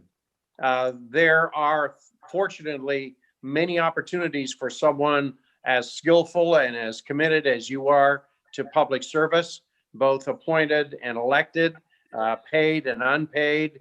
Why the Ethics Commission? Well, very fair question. I'm currently serving on a number of those committees, all volunteer. Well, one of them we get paid a whopping $100 a month. But as I stated earlier, when I actually sold the practice, I've been searching for something to do, not to find a job, because I stay quite busy with the committees that I'm on now. But it's not enough, because I've always done that and always had a 60 to 70 hour position, seeing 50 to 60 patients a day. So I find myself with a lot of spare time and a lot of spare energy. And I've been searching for something that I can truly be passionate about, that I can pour myself into, and that I can do well and excel at. And ethics has always been first and foremost, up there in the top two in everything I've always done. I've demonstrated that and I live that. So that the idea of continuing public service in an area that I live my life passionately around is what led me to apply for this. Thank you, Madam Chair. Thank you. Are you willing to move to Tallahassee should you be selected for this job? Absolutely, yes. As a matter of fact, my wife and I have looked at places up there in the past, always liked it. There's no need for me to be here now. I've been here for a long time, but I would have to resign from a few boards. But yes, I'm perfectly willing to do that. Okay. Looking forward to it, actually. Okay. I note in your experience the wide variety of experience that you have on boards. It was a little unclear. It appears to me that you were either appointed to sit or serve on a board or be a chair, have you ever been a lead staff in any public organization? Lead staff, no. As I briefly noted earlier, the Palm Harbor Community Services Agency, which oversees ad valorem tax funding in Palm Harbor and East Lake, Florida, that was a very hands-on position. It was in an area where it was in a time where things were actively growing. So I acted in that capacity. And that goes from everything from HR to purchasing to writing the budget, presenting it to the county commission for approval. But technically, as a paid position, been lead staff, no. Okay, because all these boards, the work of the commissioners is obviously very, very different to that of the staff, who have a variety of requirements with respect to legal sufficiency of cases and adherence to a variety of laws and preparation of documents so that all our meetings go smoothly is often attributable to the great work of the staff that's behind us. Do you see that limitation in your experience as limiting to your application on this job? Only initially. Initially, as I stated earlier, I would rely heavily on staff. Give me 90 days. Okay. Can you explain any work that you've had or any experience in managing an organization and supervising, and what your philosophy or management strategy or approaches are? Yes, aside from my business, a lot of the local boards that I've been on actually started, so there was a lot of organization, a lot of hands-on initial work to get the organization going. My leadership style, if you will, I'm a servant leader, lead by example. I would not ask anyone to do anything that I wouldn't be willing to do had I had the skill set to do.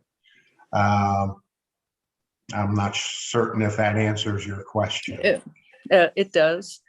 You had explained to Commissioner Grant that you had that state ethics are very important to you, and that you had became very familiar with them, and that you lived by them. What do you believe are the major components or the key principles of Florida ethics law? Summing it up, doing what's right. I think the biggest downfall, quite honestly, is local officials not being aware of what they can and can't do. I think that's probably from what I can see from the outside is the biggest need. Obviously, there are a lot of needs, don't get me wrong, and you guys know better than I do. But the biggest thing that I feel is that people are unaware of what they should and shouldn't do, what they can and can't do. They are not aware of the ethics laws. Granted, when you get to a county elected position, when you get to a state elected position, you pretty much know by then. But when you get to a district level and a municipality level, there's many that are not aware, and I know a lot of them, and I know they're not aware. When it comes to employees, public employees, which is a fair amount, I think it's 11.5% or something of your complaints are public employees.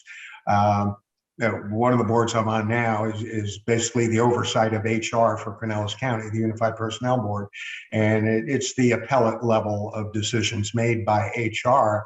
And I know for a fact that many of the public employees are not aware of ethics laws, meaning what are the boundaries? People just are simply not aware of it. So I think education kind of goes with that, awareness/education. Okay. Are there other questions from other commissioners? Commissioner Gilzine, did you have Anything else? Commissioner Gates, I see Commissioner Grant stepped away for a moment. Yeah, I'll just piggyback off of your question, Madam Chair, is then if the education is needed, Dr. Peluso, what will you do to ensure that those local district bodies are getting the information or the education? Fair question, Commissioner, and I've been actually thinking about that over the last few days. And number one, I need to have a better understanding of what's being done. I know that you guys have wonderful training on the website. Your staff did a phenomenal job of doing that. I don't know if anybody's quite aware of that. You know, you look at, you have 1,700 special districts, ballpark, in Florida. I think only 100 something are members of the Florida Association of Special Districts that get real hands-on training on ethics. I don't know exactly how I will go about that, but I think it is inherent that we go out a little more into the community and do you know, it's fine to have those training sessions on the website. It's fine to be able to access online ethics training, but if people don't know about it and aren't required to do it, which a lot of them are not, then they're not going to do it. So as I stated, awareness, getting the word out, and give me 90 days and I'll figure it out. Madam Chair, may I ask one follow-up? Certainly. So in light of what's going on in the private sector regarding diversity and inclusion, tell us what you would do in that regards if, again, awarded this position. Okay, now are you, follow-up question, are you talking about diversity and inclusion within the staff at Florida Commission of Ethics? Staff, culture, and it's open-ended for you to answer how you see fit. Okay, understand. Obviously, I live in our world and I know what our trends are and I know what our social trends are, as everyone else does or should. And I think we need to be sensitive to everyone. I'm sorry. We need to just keep that in top of mind, that's a very real factor in our society today. And we need to live that out on a practical basis in our day-to-day life. That's all of us. Thank you. Are there any other questions for this candidate? Dr. Peluso, I forgot to ask you, we had asked that any candidate not view the interviews of other candidates, and want you to affirm with us that you haven't done that. I absolutely affirm, but I will have to say that I was told to log on at 11:25. Right. I understand that one of the commissioners was impressed with the gentleman prior to me. I did hear that. Yes, and we recognize when you logged on that was your time. We did not perceive that to be any intended interference on your part. So no harm, no foul there. Given that there are no other questions, would you like to make a closing remark? I'll be brief. I have nothing planned to make a closing remark, but I will just state that, you know, when I applied for this position, if in my heart I didn't think I could excel at it, I wouldn't do that to myself. I wouldn't put myself in that position, nor would I put the Florida Ethics Commission in that position, because I have a very high regard for the Ethics Commission and the staff. I know I could excel at this position. I know my background is atypical, but oftentimes when someone from the outside, if you will, comes in, they'll see things differently. They'll see things from a business standpoint, from a people standpoint. And I think that's my greatest skill. I think what I would like to see done differently, I have to be honest, is in one of the prior public session videos, I was quite intrigued when the director, it was when you guys were evolving with your projected legislation and prospective changes you were suggesting to the legislature. One thing that I was quite astonished that Director Anderson asked was, how do you want us to lobby that? And it was a mouth open moment for me, because I think it's inherent upon the executive director, whether it be me or anyone, to actively lobby. And active lobbyists, and Senators Gates and Grant, you know far better than I do, successful lobbying is done with communication and relationships and building trusting relationships between entities. And I think the executive director needs to have relationships in place so that they know who to call and already and actively communicate with our legislature on an ongoing basis. So I'll stop there. But no, I have no further closing comments. I appreciate you all's time, and hopefully we'll be hearing from you in the future. Well, thank you for joining us. We will certainly consider your application and your interview. So it was nice to meet you, and thank you for coming. Thank you all. Goodbye. Goodbye.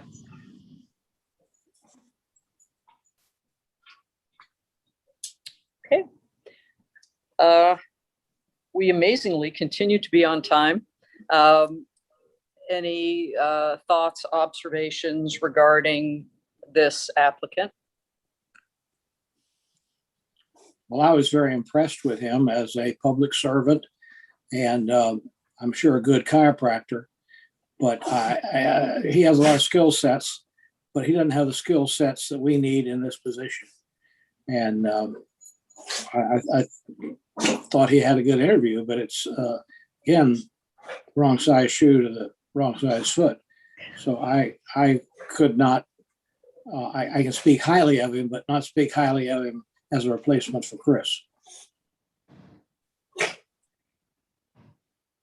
Other observations? I would agree with Senator Grant. This is a nice guy, and I'd love to have him on my local school board or county commission or church council. Just the kind of person you want to have. But I don't think that his background parallels in any way, really, what we have said we needed. I think we have seen a couple of other candidates who could make the argument that they have parallel experiences, if not identical experiences, and parallel careers and parallel skills with what we need. But I think Dr. Peluso is really a nice guy. I wish he were in my community. I'm sure does good things, but I would agree with Senator Grant that that he probably would not make my top three. Commissioner Gilzine? Yeah, and if I recall in the last session, I was the one who said, yeah, let's get this conventional candidate to come before us because of his public service. So agreed. Really nice guy. And I thought he would give a different flavor to today's interview session. My concern is that I think when it came to answering the questions as it relates to how he would move forward if awarded the opportunities, I don't know if he was nervous, but the answers weren't there. So I agree with my other colleagues, other commissioners whose last names start with a G. So we'll go with the 3G. I think you might be agreeing also with the one whose name doesn't begin with the G. I found him very articulate. I actually think that he probably would be quite capable. The problem for me was the degree of risk that he would present, having never done anything really similar or parallel or done extensive staff work. It is possible, because he's a sharp guy, that he would do well. It is also possible that he would have really significant mountains to climb that might be too much to overcome for someone who's not done something similar. So I think we're all on the same sheet of music. But I want to thank you, Commissioner Gilzine, for suggesting we interview him. I thought that he interviewed very well, and it is refreshing to see the value of people who are not cut of the exact cloth that you may be looking for. So I appreciated you doing that, and I enjoyed the interview. Is our next applicant ready? I know we're a little early. It may be that this was the applicant. I think Chris had said one applicant could not be there an hour ahead of time, and it may be Mr. Spilius. If that's the case, we can either break or proceed with Carrie. He did reach out to me. He's available, and I just reached back out to him, and he should be logging on momentarily. Okay. Are you all good going forward, or do you need a break? How are you all doing? Press on. Everybody fine? Press on. Very good.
We're still waiting on him to connect.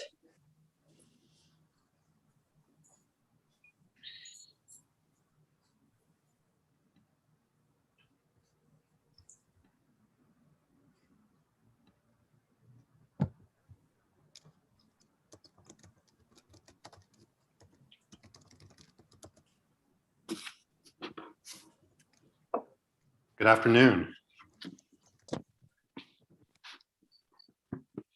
Oh, good afternoon.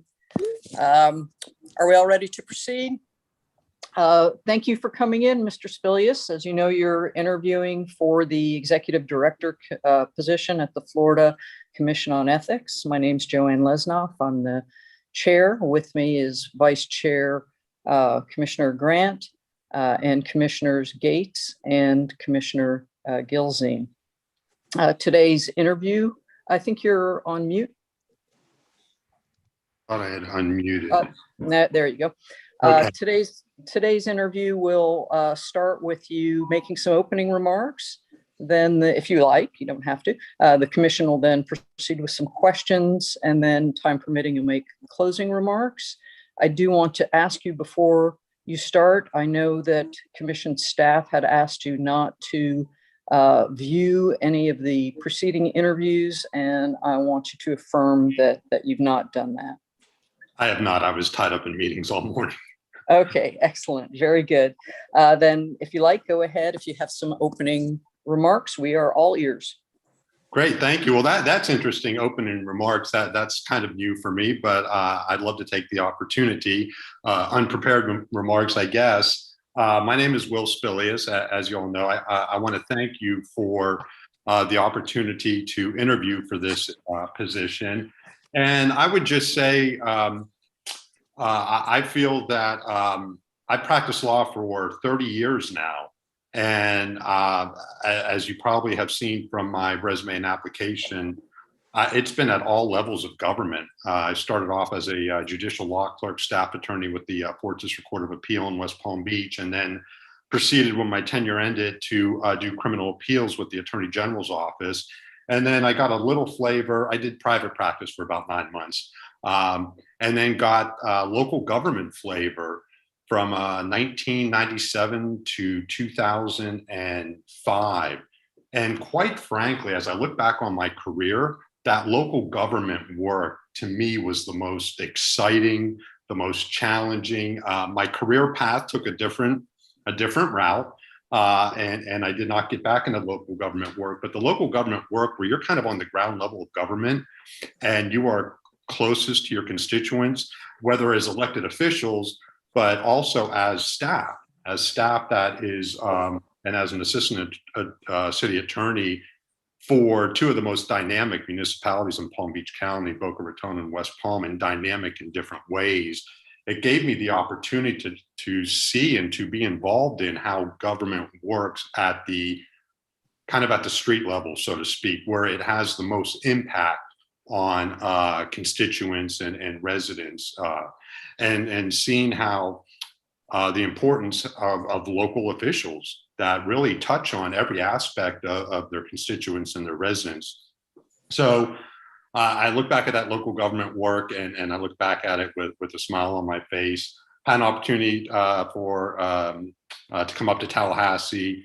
We wanted to raise our family specifically in Tallahassee, and then just had an opportunity to become the chief attorney for the Division of Rehab and Liquidation at DFS, where we served as the insurance receiver for insurance companies that were going belly up for one reason or another. And then I decided, I wanted a couple other challenges. Went to the Florida Education Association for a little under 3 years, and then the Florida Bar for now a little over 5 years. Two large associations, totally different from each other. And the last 15 years I've served in management. I've managed attorneys, staff, I've managed investigations, cases, I've managed outside counsel. So I think what I bring to the table is a lot of management experience. Again, at different levels. I had a little bit of management experience with the city of Boca Raton. I was a sole attorney for the police department. We had a little office. And so I have close to 20 years of management experience, which I think would serve me well in this position, together with the diversity and breadth of my experience. I mentioned briefly about how I started off at the 4th District Court of Appeal and then did criminal appeals at the Attorney General's office. That was 1991 to 1996. And I still consider myself as having an appellate mind. When I'm talking to my attorneys regarding cases at DFS or cases at the Florida Bar for unlicensed practice of law cases wherever I've managed attorneys, I'm thinking about the case even at the next level, at the second tier, the third appellate tier, and how certain issues that we may have could give us a problem in another venue, at a higher venue. So I still kind of have that analytical appellate mind, but I could talk forever about just my career and how blessed I feel I've been to have so many different opportunities at different levels and all that. But so I think if I had two things to say about what I may bring to the table that may be a little different from some other applicants, very talented, that you're probably interviewing, is the depth of my management experience and kind of the overall diversity and breadth of my government service. Thank you. Now we'll open it up for questions from the commissioners. Well, I have a question. You have a very impressive resume, almost all of which is in law. At the district court, at the Supreme Court, and you have a lot of experience in law. But the requirements of this position say that you must have significant experience, hands-on, doesn't say hands-on, but it implies that, with Florida ethics laws. And that means handling cases that come before the commission and following them as they go to the district court of appeal or the DOAH. What experience do you bring to the table about the internal workings and the procedures of the Florida Ethics Commission? I don't really bring anything to the table regarding the specific targeted internal procedures, to be quite honest with you. But what I would say is that being in local government and in state government for a large portion of my career, I have engaged in training of mayors, city administrators, local boards and committees at the local level, a staff at the state level, and the training has been public records, it's been sunshine law. And as I look back now, at my local government experience, particularly with the city of West Palm Beach, I did touch on in some of my training with Chapter 112 and the ethics part of that. Have I done that in the last 16 years? I have not. My career has taken a different path, but I think any attorney that works in government service and that is working for policymakers and decision makers, elected officials and all that, ethics is really in the forefront, because the attorney's position, one of the attorney's jobs is to give legal counsel to those elected officials, board members, in many respects, so they don't kind of trip up in some of the things that they may be doing, whether it's two city commissioners during a commission meeting that, kind of lean over behind the mayor or whatever and are whispering something to each other, which, under the sunshine law, that's very problematic. And so, you're always educating those elected officials, and again, in a very respectful way, educating them that, hey, whether you go into their office after the meeting or what have you and say, the little side conversation you had, that's problematic, and just remember for the next meeting and from here on out that you shouldn't do that. So kind of a roundabout answer, but I think I answered your question directly in the beginning. And if there's any follow-up that you have, I'd love to hear it. Well, my concern is it says you have to have, to qualify for the job, you have to have 3 or more years experience working directly with Florida government ethics laws. I don't see your resume, as impressive as it is, fulfilling that requirement. And all I can say is, in that government realm, I guess if the majority of my experience had been in private practice, where I didn't have that exposure to everything that is involved with being a government attorney and counseling elected and appointed officials and all that. But I do have that extensive experience. I am quite used to and quite confident in giving, straightforward, direct legal advice to the policymakers, the elected officials, and what have you. And with my extensive training background, and I would also say this, pretty much my whole career, whether it was taking the position with DFS where I had no insurance experience, but I had a background that the decision makers, when they hired me, felt would be a strong background to manage a small, pretty much you could consider that position managing a boutique law firm.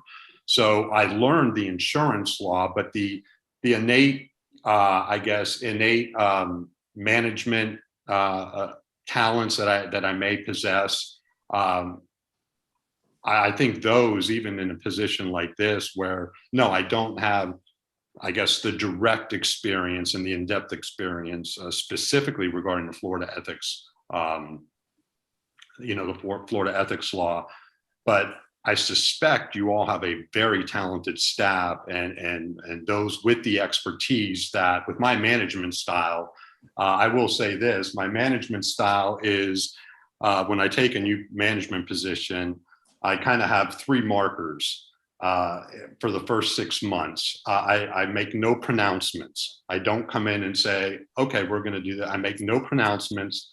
I ask a lot of questions, and I do a lot of listening and observing. And so after 6 months, then I get a pretty good idea of what may need to be worked on for the organization or for that particular office. And then I start making suggestions, and I still don't really make pronouncements. I love working in a collegial atmosphere.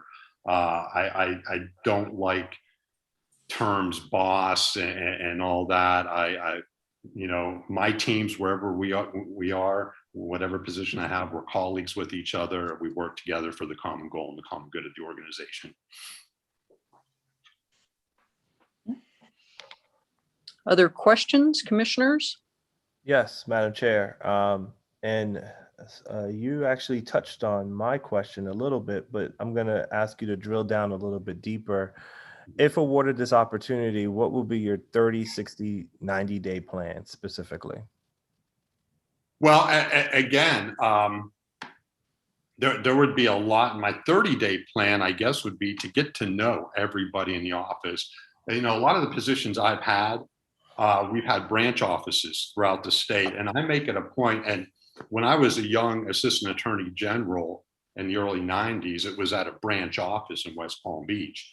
And one thing I learned from that, it was, if the people that supervise you, if you never see them, there's really a disconnect there. So if you never see the folks from Tallahassee, and I made it a point, whether it was with DFS, and we had a branch office in Miami, or with FEA, a branch office in Orlando, or now with the Florida Bar, where we have 5 branch offices throughout the state, is within the first 30 to 60 days, again, depending on how many offices there are and travel considerations and what have you, was to really go down and meet face to face with the whole staff, spend a couple days there, just so they know that, it sounds trite, but just so they know that you care about them. Because especially kind of in satellite offices, folks have this disconnect. So, and that also kind of plays into the local office. And even if you only have one office, you want to get to know your colleagues, on a pretty good basis, and find out, where'd you work before, the Ethics Commission. Wow, that's some great experience. What made you, why would you leave that? Why would you, why are you here? And not drilling, and not like any type of test or anything, but just to genuinely get to know the folks, whether it's the deputy general counsel or your staff attorneys, or whether it's your clerical staff. It doesn't matter to me. Everyone's on an equal footing, So I'd say for the first, 30, 60 days is really to get to know everyone, get to know, what makes them tick, what their strengths and weaknesses are.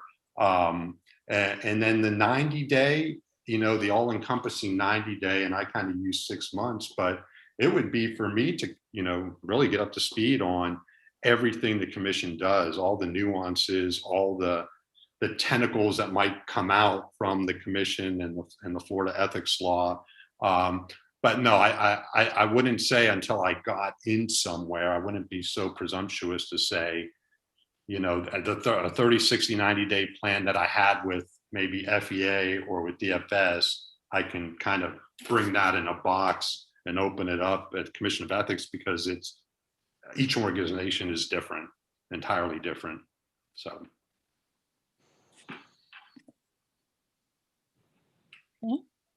Commissioner Gilzine, did you have other questions? Not at this time, Madam Chair. Okay, Commissioner Gates. Thank you, Madam Chair. Mr. Spilius, let me see if I can understand a bit about what you do now. Okay. I'm not an attorney, but I pay lots of attorneys, and some of them have told me from time to time that I may be in the unlicensed practice of law, because I like to, you know, tell them what I think the law is and then pay them to correct me. But as to the job you're doing now, it seems to me that there are very defined boundaries that constitute the practice of law, and that if people wander over those boundaries, either intentionally or unintentionally, that part of your job here, as I read your primary duties, is to investigate, to train, to make determinations about whether there has been a sufficient issue here to cause action to be taken in one way or another against someone, and then to follow that through litigation if necessary, and penalties and enforcement if appropriate. And correct me if I've mischaracterized what you do. While that is not in the Commission on Ethics, you know, you're not in our lodge, you're in your lodge. It seems to me that what you do parallels to some extent what we do. Would you agree with that or disagree with that? I'd just like to give you, in effect, another chance to swing at Senator Grant's question, because his question is really important to us. Commissioner Gates, I would totally agree with that. And you pretty much hit the summary of what we do. There are differences, granted, of course, but the investigating the unlicensed practice of law, you know, our authority is granted by the Florida Constitution via the Florida Supreme Court. Florida Supreme Court has the sole authority to regulate the practice of law, as well as the unauthorized practice of law. So we use our Chapter 10 rules regulating the Florida bar. That's kind of the UPL section. And then we use case law from the Supreme Court of Florida. Only the Supreme Court of Florida can determine whether any particular activity is an unlicensed practice of law. So how we are, how we investigate cases, we're primarily a complaint-driven agency. So anyone could file a complaint against a business or an individual or an out-of-state attorney alleging the unlicensed practice of law. Kind of like, again, kind of like how the Commission on Ethics is set up, where you get complaints in and then you have a 3-step process to determine ultimately whether there is probable cause and whether there's going to be a hearing before the commission. We go kind of through the same process. A complaint comes in and our staff attorneys will review the complaint to determine, kind of like the Commission on Ethics and the attorneys there, to determine whether at that very first level, the allegations are actually sufficient to open a case file for unlicensed practice of law. Oftentimes we get allegations, we'll get allegations from prisoners that are currently serving. And the allegations have nothing to do with unlicensed practice of law. It's because the investigator during his trial lied about something. And so those things, we see it on its face, we don't open it up. We may refer it to another agency that would handle something like that. But then there's an investigation, and our attorneys will investigate the unlicensed practice of law. We have a staff of investigators. Most of them are former law enforcement, former FBI agents, and I understand that you all have a specific investigative section with a number 6, 7, 8 investigators.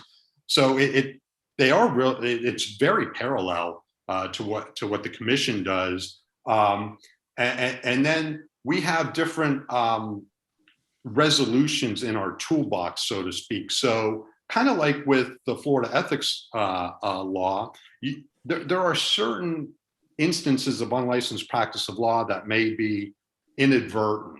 So our attorneys who are very experienced with their judgment and discretion, they can even really look at the complaint and say, wow, that sounds like, it looks like that was inadvertent. Now, we still investigate it, but a lot of those cases we can close with something that's called a letter of advisement, which is just a letter to the respondent saying, hey, you were doing this under Florida Supreme Court case law. It's the unauthorized practice of law. And after our discussion, or after your representation and evidence that you submitted showing that you've corrected that you've taken that off your website or what have you, we're going to close this case with a letter of advisement.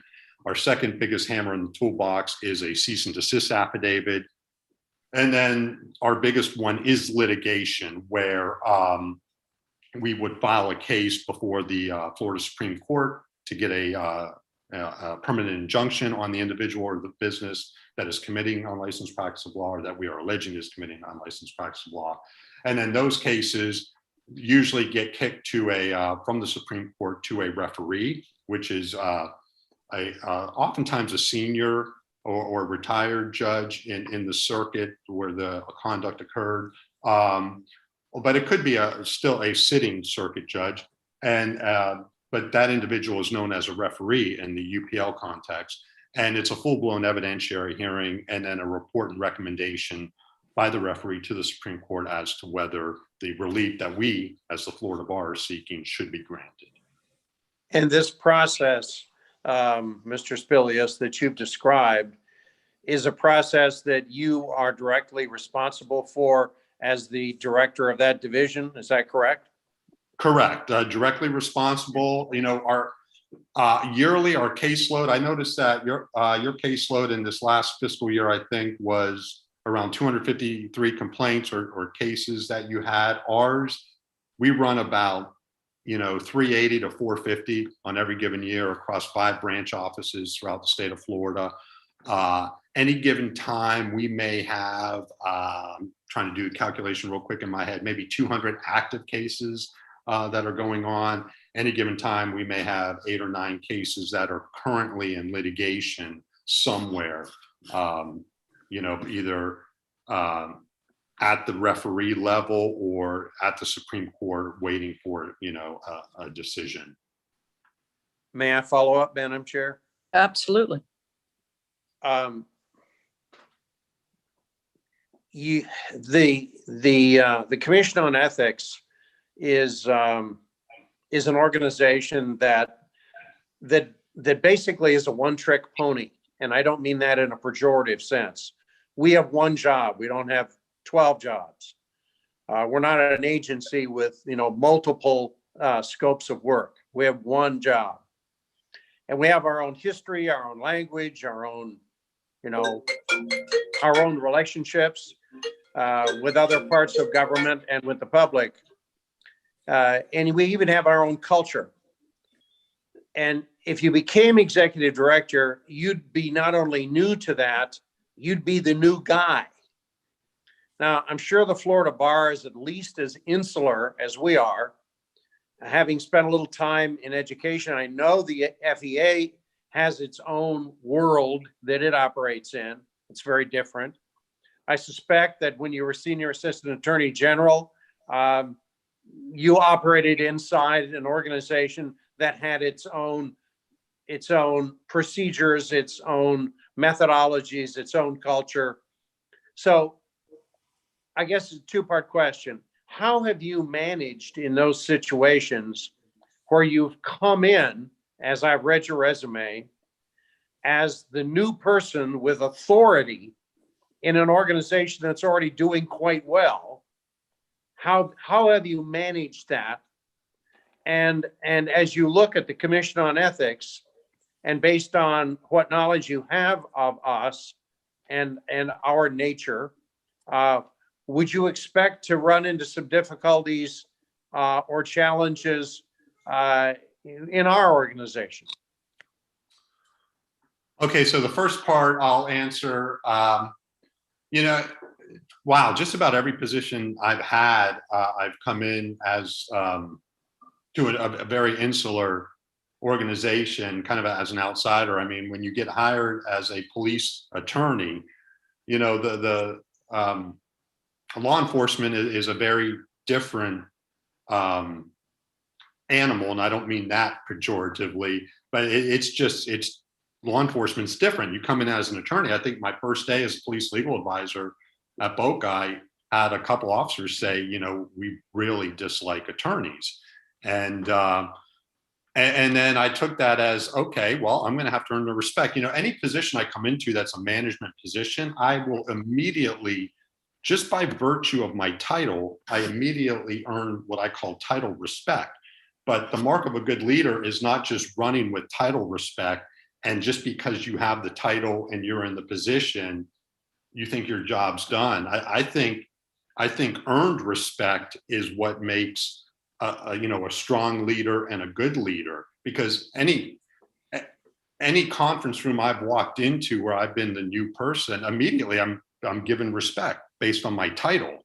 But I think for the benefit of the people I supervise, the organization, the mission of the organization, the goal, as well as me professionally, I have to earn different respect. I have to earn leadership respect, not title respect. Anyone can be given a title. So, and I come at it from a, you know, I truly believe in kind of the servant leadership type of management or leadership. I look at it as, you know, I've been given an opportunity to have a responsible position. It may be high pressure, it may be high profile, or it may be, you know, not so much, but I kind of approach it the same way. I do the best that I can. I've got kind of an inner peace and confidence that I only know so much. I'm not the end all be all.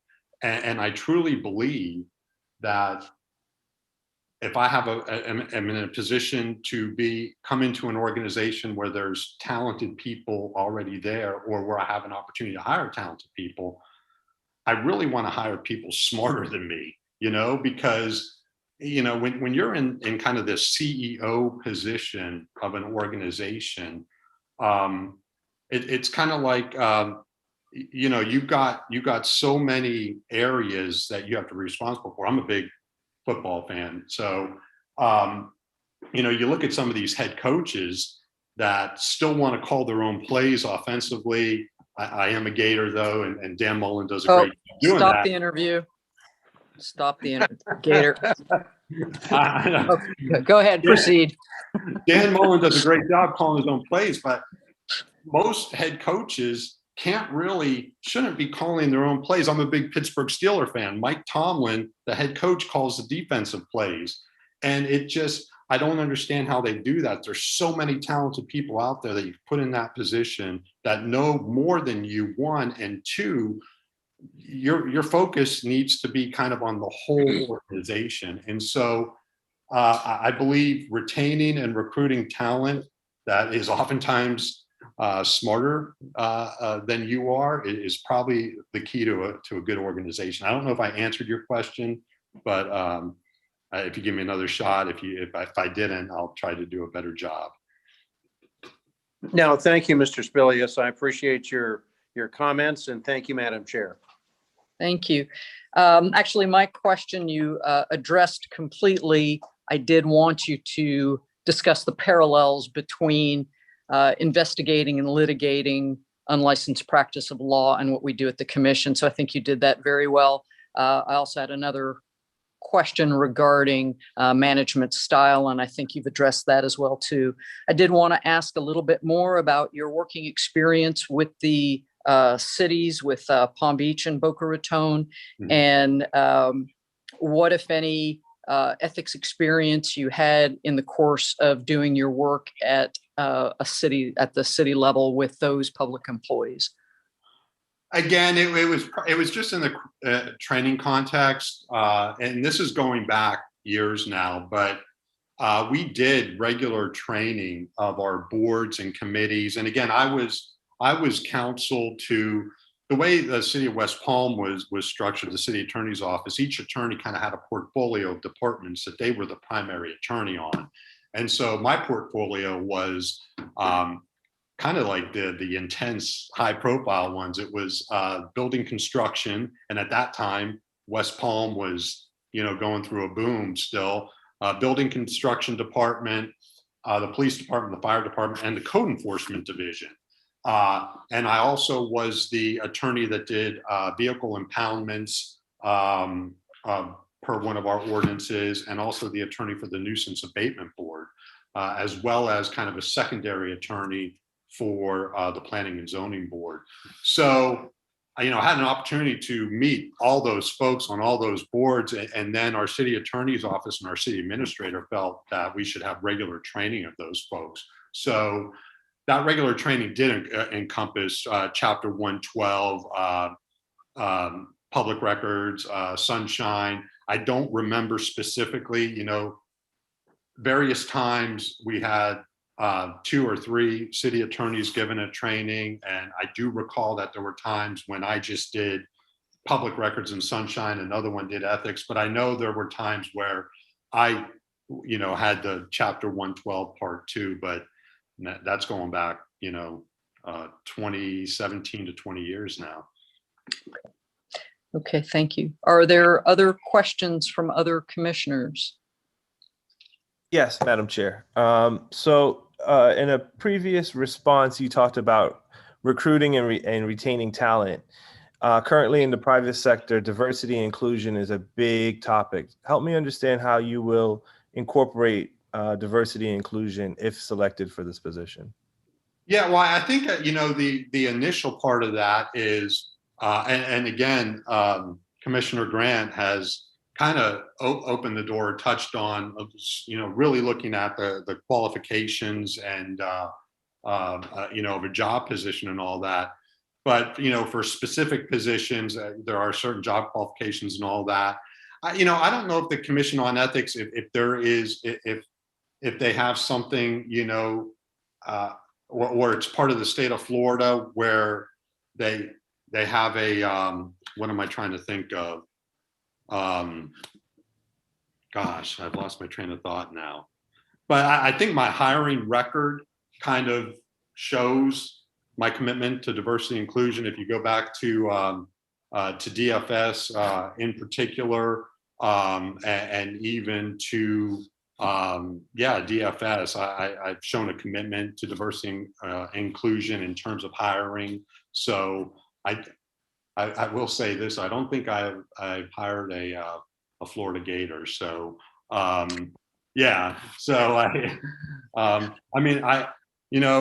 everything comes down to qualifications. If they meet qualifications, and then you get into an interview process, and I'm very, I kind of follow the rules. My background working for police departments, working with constitutional law and all that, is to try to make sure the organization stays in the center lane and not up against the edges. So, I follow our HR, whatever our HR department, whatever their rules are and all that, I try to follow to the best of my ability, and always look for, the person that may be kind of like you all are looking for, commissioners, the best person for this position. Just try to look for the best person, for the position. Okay. Thank you. Thank you. I did also want to ask you, I know that you worked for DFS and you worked for RJ Castellanos, would he be a person that would recommend you for this job? Yeah, RJ was my first and longest division director. Yes. Okay. Any other questions from any other commissioners? All right, Mr. Spilius, if you'd like to make a closing remark, closing argument, I'd leave the Gators out of it if I were you. Well, I did go my last year of law school to FSU, There and you go. I will pump up FSU Law School to anyone because it was a great experience. I loved it. Good But, save. that being said, I just want to thank you all for the opportunity again. You know, this is my first ever interview via Zoom, and I do feel kind of constrained because I'm a very animated person, and I love people. I love being in front of people, and I think kind of that part of my personality would serve me well as the executive director. You know, I've been in front of boards, commissions, mayors, city administrators, CFO, you know, state CFOs, all of my career, classroom teachers, thousands of them at one time at conventions. And I think that part of the position, you know, going out and training, I don't know, you know, the executive director, if the executive director actually does training or delegates it, but if I were to come into this position, I would want to do a lot of the training just because I love it. Professionally, it just gives me, you know, an adrenaline kick.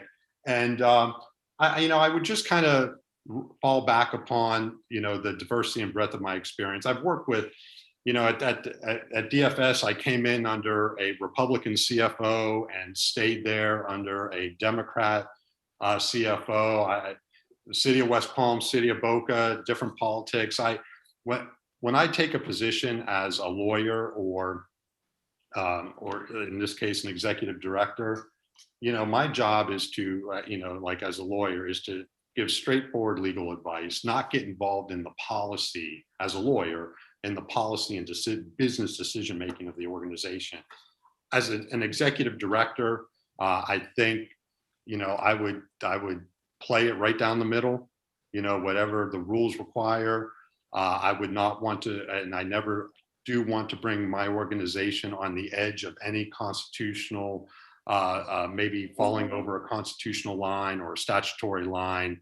Let's play it straight. You know, we have a lot of authority behind us, and people's lives and livelihoods are affected, and we don't want to bully anyone or anything like that. So I would just say my, you know, approximately 20 years of management experience in all levels of government, I believe would serve me well in this position, keeping in mind that I'm sure you have 3, 4, 5 other extremely talented individuals that you are interviewing, but I think what I bring to the table might set me apart. Well, thank you very much. Thanks for joining us. We will certainly consider your application and your interview. So thank you. Thank you so much. Thank you all. Thank you for the opportunity.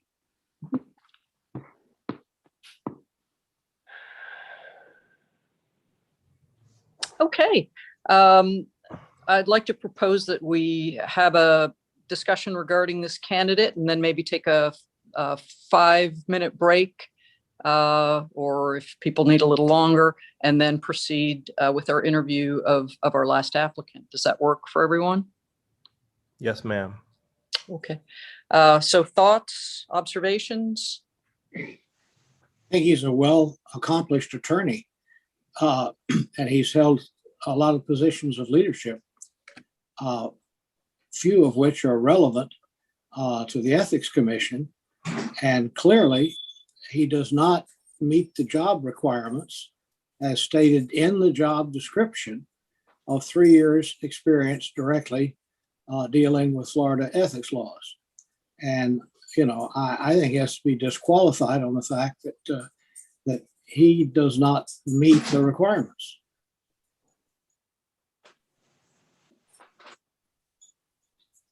I would not say that he doesn't meet the requirements because of his work as a government attorney. because he has done ethics training, because he does have to consult people on ethics laws. I also find his experience in the unlicensed practice of law so incredibly parallel that it suffices. Whether that would, put him in a top ranking is a different question entirely. But I do feel that he's qualified. I found him articulate. I liked that he was very honest and direct, and I liked his perspective of not getting involved with respect to policy and providing the strict adherence to what the legal requirements are. So that's what I enjoyed about him, though I would agree that the ethics experience is somewhat limited. Any other observations, anyone? Okay, let's go ahead and break. It's now 12:51. Can we be back at 1 o'clock? Would that work for everyone? Yes, ma'am. Very good.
Hey, Carrie, I see that you're with us, but I don't have a visual. There she is. And I think we're just waiting on Commissioner Grant and Carrie. I think you're on mute.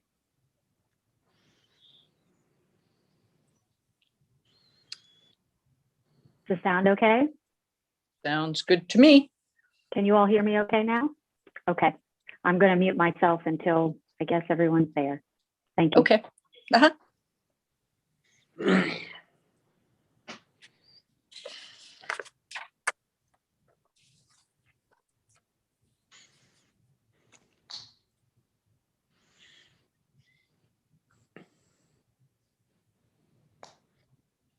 Okay, I think we're all back and we're ready to continue with our last interview, our own Carrie Stillman. Carrie, welcome. Thank you. Good to see Thank you you. all.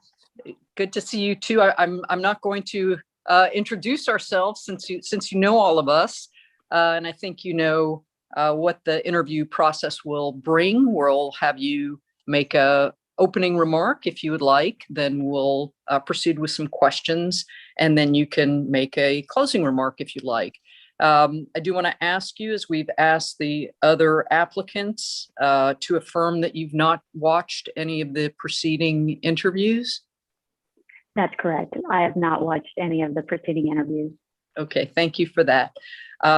Would you like to go ahead and make an opening statement or remarks? I would love to. Thank you you so much. You know, I feel like although you all know me somewhat from seeing me at commission meetings, you might not know me as well as I had hoped you would. And so what I want to talk about is that I'm more than the person who takes the microphone after you've had 5 or 6 hours worth of a commission meeting and I talk to you about e-filing or legislative priorities. I have functioned in a variety of capacities over my 26-year career at the Ethics Commission, and I'm very proud of the work that I have done. I was complaint coordinator, where I dealt with complainants and respondents and walked them through our processes. I've also been in a direct supervisory role since about 2001, in some way, shape, or form, having direct supervisory responsibilities over staff. I've been the public information officer. So I've interacted with the media at the state, local, and even national levels. And during that time, I've trained more than 1,000 public officers and public employees about their responsibilities under the law. I speak each and every day, along with our attorneys, to citizens who might call and have questions and concerns about their government and the people who serve. I also interact with our investigators about cases that are before the commission, our attorneys as to opinions that they're looking at or issues that might come up. As you know, I'm taking a leadership role in the e-filing project that is coming up. And I believe that throughout all of these years of experience, it's really been a road that has led me to this day and to this interview. And I appreciate the opportunity to answer the questions that you have for me. Okay, well, thank you. Commissioners, questions for Ms. Stillman? Mrs. Stillman. No one? All right, well, I'll jump in. Usually All right. the order has always been Senator Grant, so I'll jump in. Mix it up. Exactly. So my initial question is, if selected for this opportunity, what is your 30, 60, 90-day plan? Well, I think the 30-day plan immediately would be to select the Deputy Executive Director and General Counsel.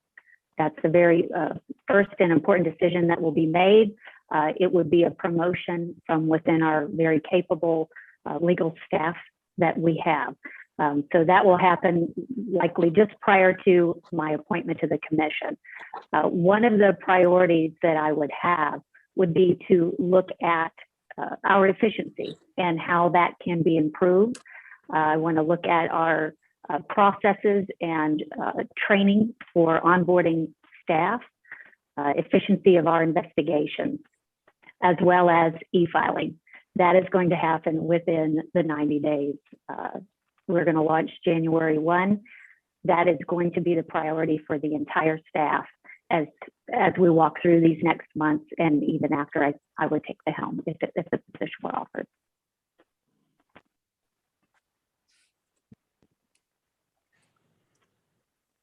Other Madam questions?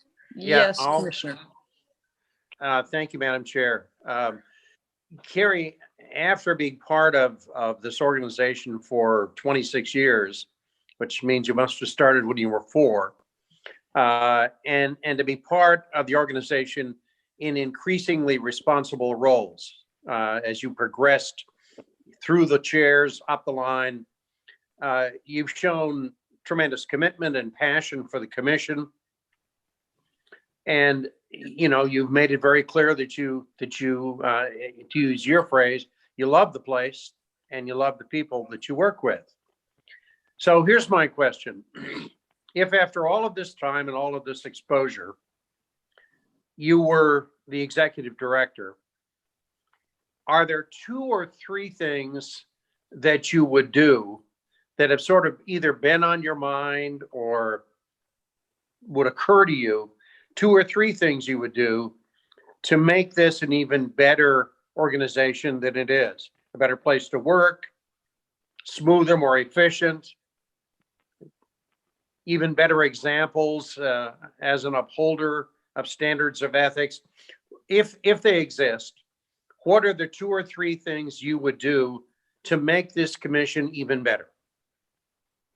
I think one of the first things I would do is I would want to establish a really good working relationship with the chair and the vice chair to take my lead from what it is that the commission wants. As staff, our number one priority is to facilitate the work that you do. And to that end, I would want to take people out of silos. I want to make sure that our staff, being as small as it is, that we truly have cross-training. I want manuals for each job that we have in the office, so that on any given day, any person could walk in and step into that person's shoes to fulfill the obligations. I also want to immediately look at the learning curve. It's a steep curve when someone joins the ethics staff to get to a granular level of knowledge of the ethics code. And so I want to do some work with staff on training and getting their ideas on how to retain and recruit excellent staff. One of the things that we're facing is the retirement of a lot of knowledge from our staff. We have impending retirements of investigators, commissioners cycle in and out. We want to make sure, I want to do some training work with staff and also look at forming relationships with commissioners more than just on commission meeting days. I think those things, those things are critical to the success of the commission. May I follow up, Madam Chair? Absolutely. I, in preparation for the work of this committee, I talked to a number of people about what they expect. I talked to attorneys who practice before our commission. I've talked to public officials who are governed by our standards. I've talked to legislative staff, executive department staff who get called on by our executive director and who call on our executive director, and to a person. And I've talked to probably 20 people just for this purpose.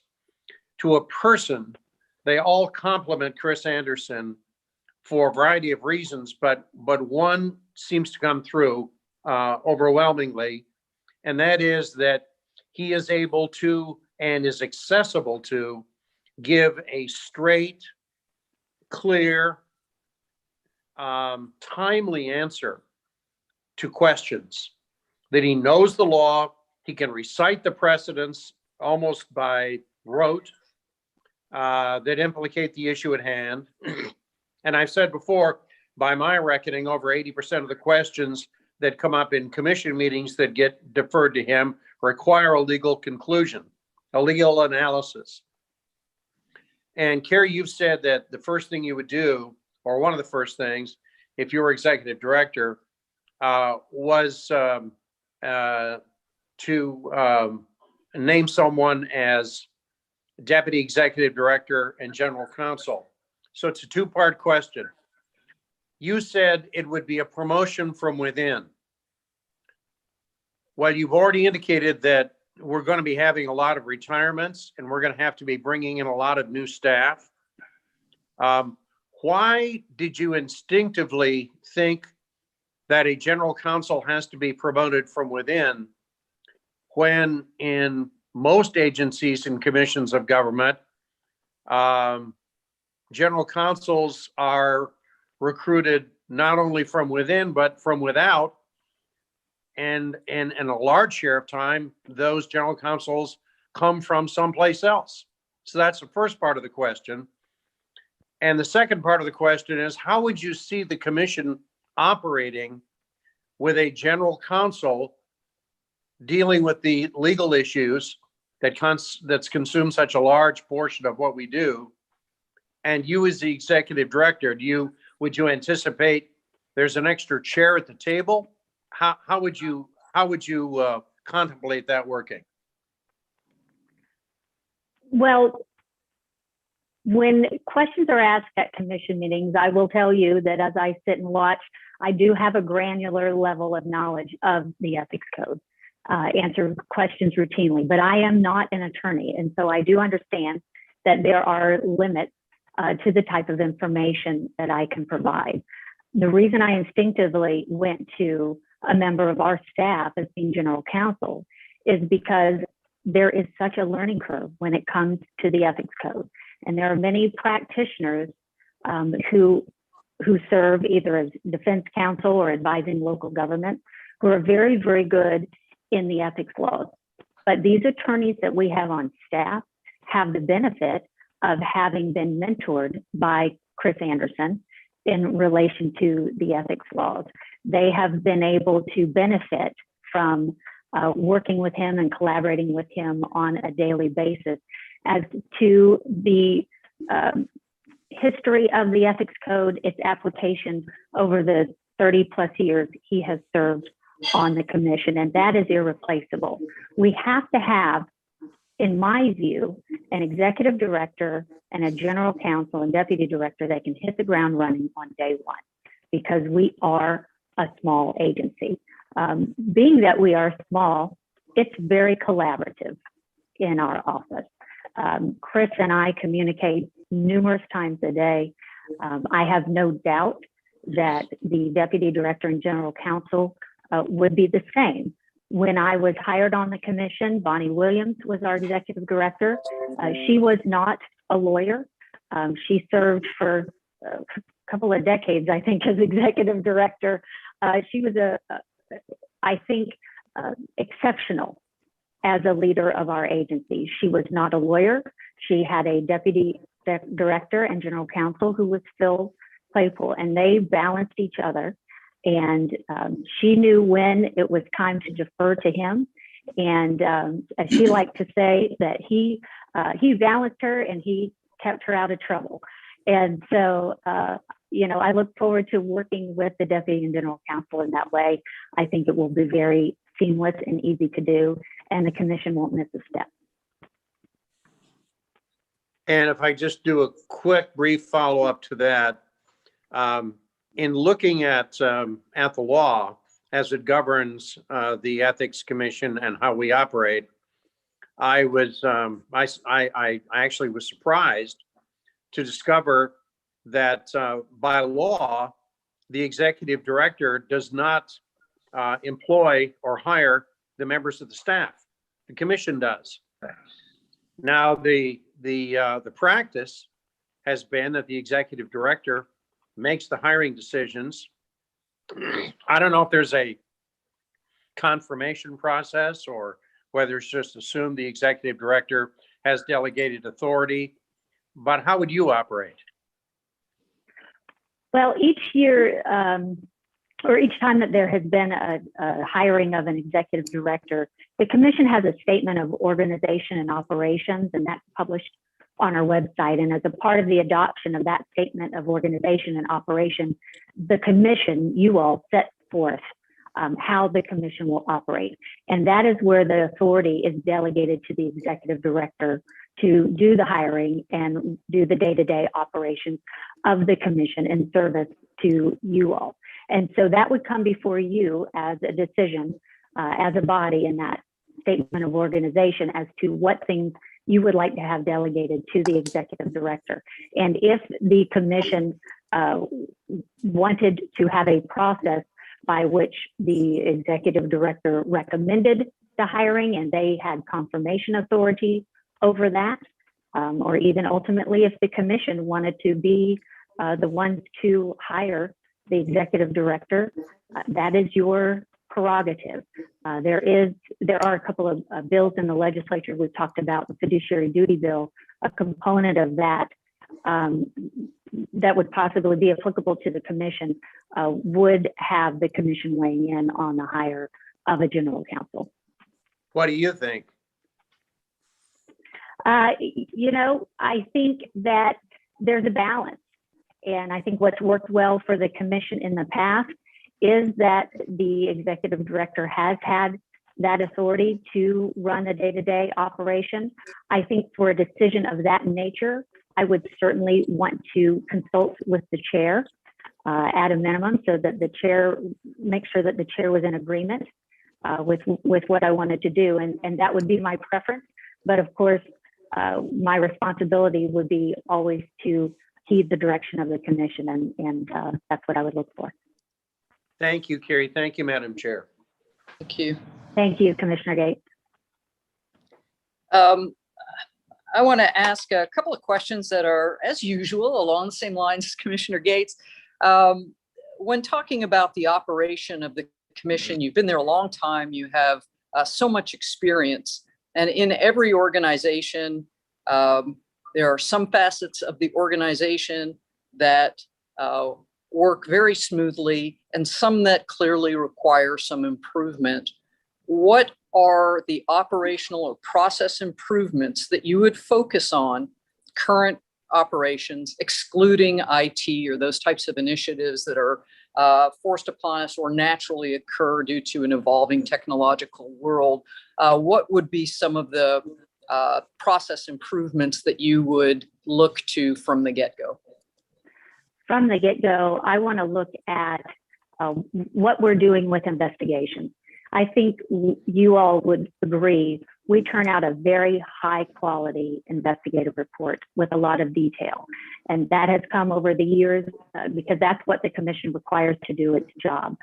I want to look at how we process investigations to see where we can do that more efficiently. We are still conducting investigations basically in the same manner as we did back in the early 90s when I arrived. So I want to look at maybe what other agencies are doing to facilitate investigations and see where we might be able to make improvements in our investigative processes. We've already started looking at that a little bit in terms of how those investigations are assigned and whether or not someone picks up the next one on their desk or someone else's in terms of timeframes to see if we can get that set up. And I think we can, whether that means investing in technology or rethinking the way that we've worked with those. I want to take some time to work with our investigators to improve that. Okay, thank you. Also wanted to ask, you mentioned that you worked in a variety of supervisory capacities. Can you give us some detail on what positions you've supervised? Yes, I've supervised support staff, complaint coordinator, as well as our current chief administrator, Lynn Blaze. Those have all been direct reports. Indirectly, I've also supervised on issues related to e-filing. I've led on issues related to investigative reports and talking to the attorneys as well on opinions. So I have a role and a hand in, as you know, a lot of things that go on in the office. And I think that staff looks to me for that leadership and my ideas on things, and I think they respect me for it. And last, I wasn't quite clear on how you perceive things progressing at commission meetings when those organic issues come up. You know, I sense that you feel a level of confidence to handle many of the legal questions yourself. And I understand that there are many competent staff who have legal knowledge who are not attorneys. But were you considering having another chair up there with us, or you feel confident enough to do that yourself, do all of it yourself? Well, I think it will come pretty naturally when I speak to officials and lawyers on the phone and they have questions.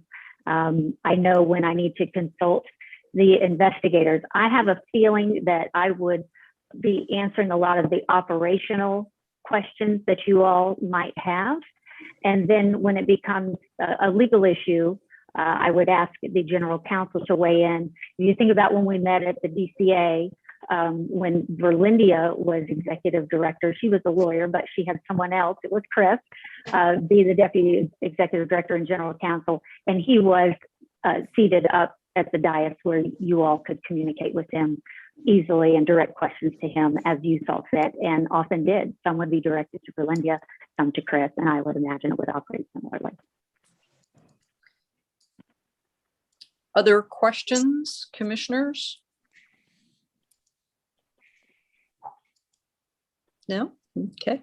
Okay. Carrie, would you like to make a closing statement or remarks to us? Sure. I think it's likely that you've got a lot of strong candidates for this position. And I think there are a lot of things that an attorney or a leader, a lot of qualities they can have that are portable.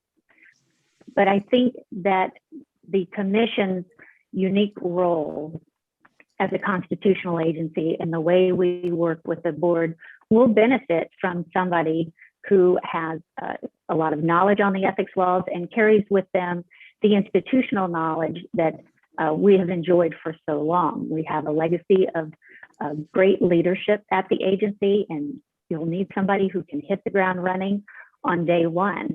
I believe that I've interacted with a lot of people who've come before the commission, almost everybody, I would say. And I think those who have interacted with me respect me and would think me capable of doing this job. And I'm excited that you're considering me, and I look forward to working with you and working hard to do the things that need to be done and to change anything that might need to be changed and to move the commission forward in a way that we can all be proud of. Okay, well, thank you. Thank you so much. We will certainly be looking at your application and considering your interview. Thanks for joining us. Thanks a lot. Thank you.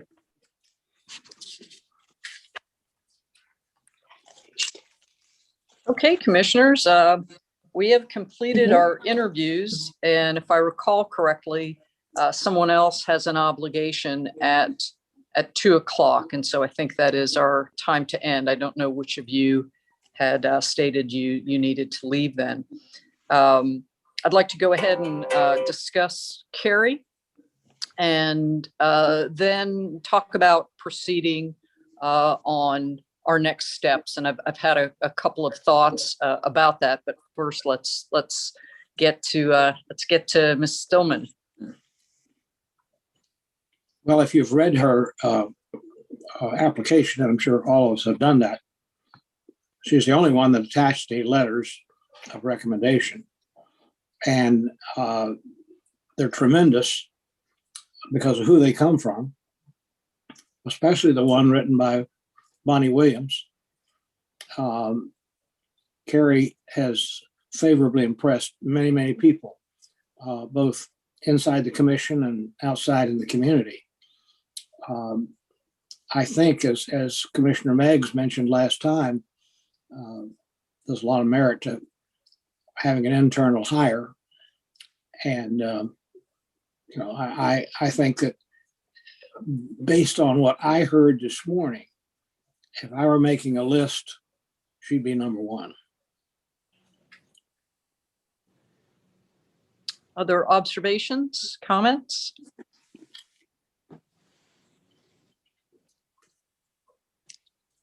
Well, I thought she, of course, interviewed extremely well, has a great deal of knowledge and experience, and so was a excellent candidate. Madam Chair, I am persuaded that there are a couple of other applicants who the argument can be made that they have experience that meets our qualifications. And there may be debate about that on this committee, but I think the case could be made that we have qualified applicants other than Carrie. So my evaluation is not based on ruling out other candidates, except probably Dr. Peluso. I wouldn't be ruling out people based on my interpretation of their careers as being unrelated to our job requirements. So I sort of see everybody as being an equal contender in that regard. Having said that, Carrie is clearly the one who had the best interview. She has, of course, a deep and rich background in the commission and in the Florida ethics laws. I was pleased at her approach to her recognition of needing a general counsel and having that general counsel be part of, formally part of the conversation at the table, because I think we need that. So I was pleased with her interview, and leaving aside the question of direct or indirect qualifications, I believe that I agree with Senator Grant that she would be my number one choice.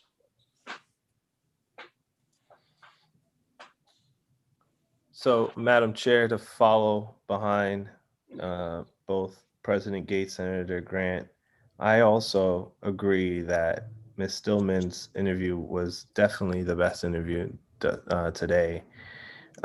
We did have some good candidates, but it was the choice is clear that Ms. Stillman is the best candidate to move the organization forward. Okay, so it seems like we are in general agreement. She clearly gave the best interview and seems to have the certainly the greatest ethics experience and is well qualified for the job. Seeing that, I know our next steps were to select 3 and rank them, but it seems like we all clearly see her as our number one choice, who performed well above the others in the interview process. Not to say that there were not other very good applicants. I thought we had several that had very good experience and could do the job. So I do want to provide the commission options. So I don't know whether we should perhaps put up a second, because I dislike the notion of putting up one name. I feel it doesn't provide people options.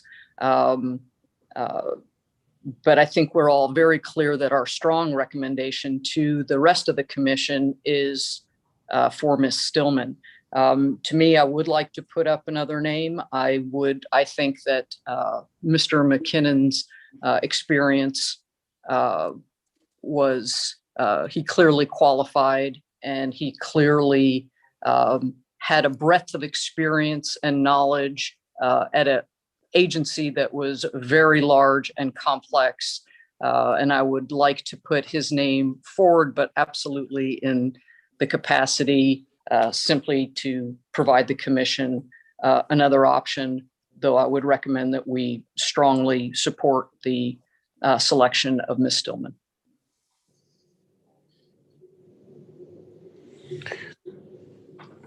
So let's talk about, I'm sorry, I yield.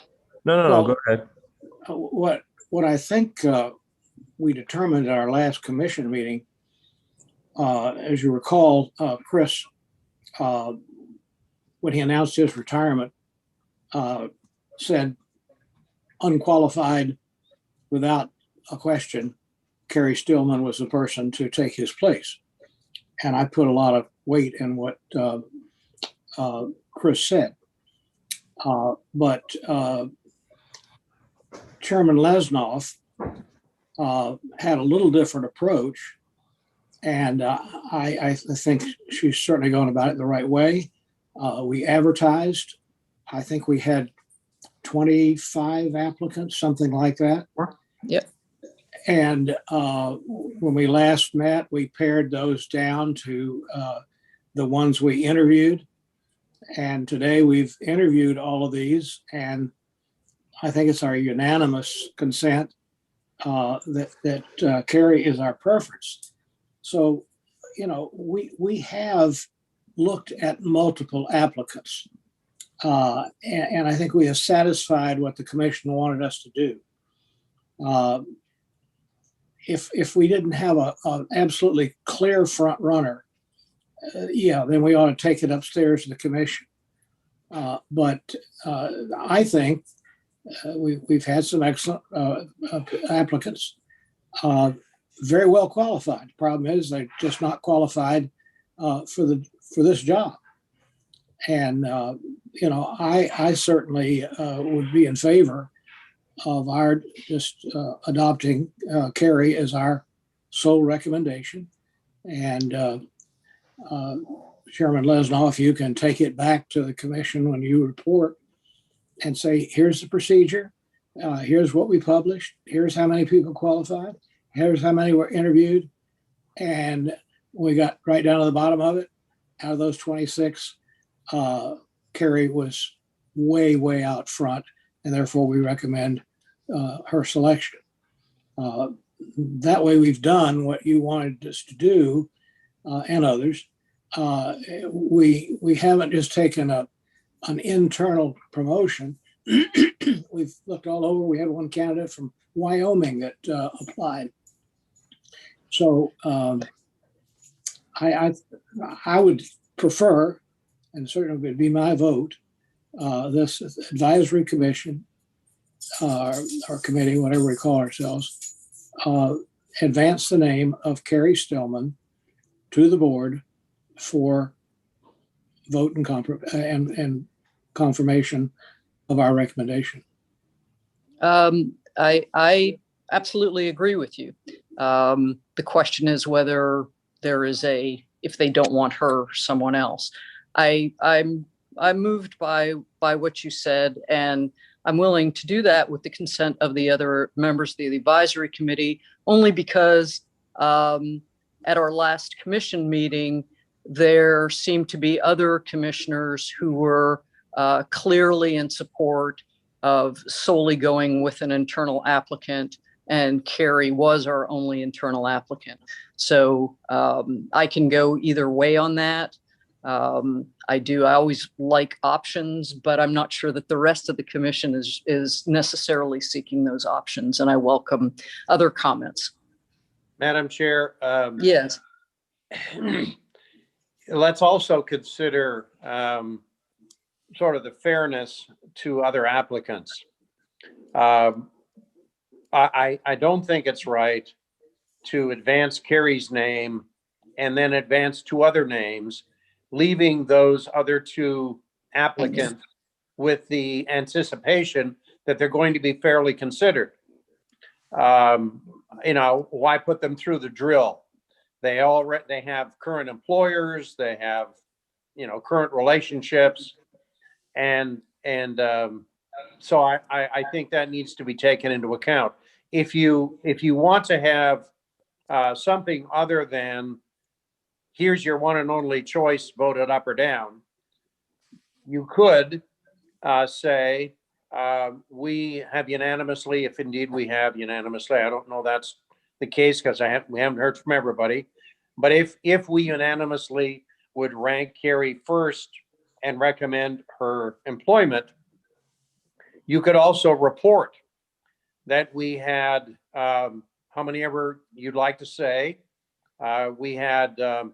McKinnon, we had Mr. Spilius, we had Mr. David as and I apologize to Senator Grant, he may be mad at me for saying this, as qualified applicants who the commission could consider should they decide that they did not want to confirm Ms. Stillman. That doesn't require these other applicants to show up and make a presentation and answer questions when it would be really unfair and for naught. I agree.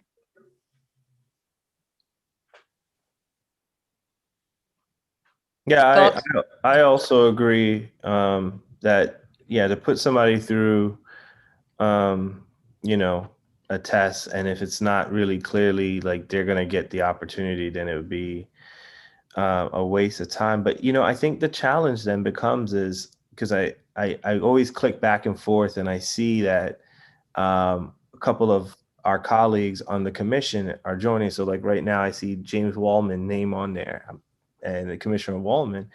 I'm interested to hear what his point of view is when we have this conversation next week.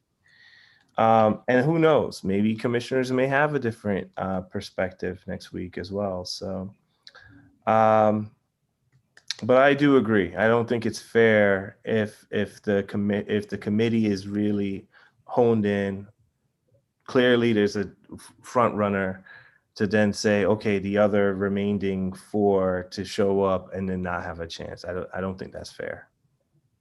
I agree. You have all persuaded me with your infinite wisdom.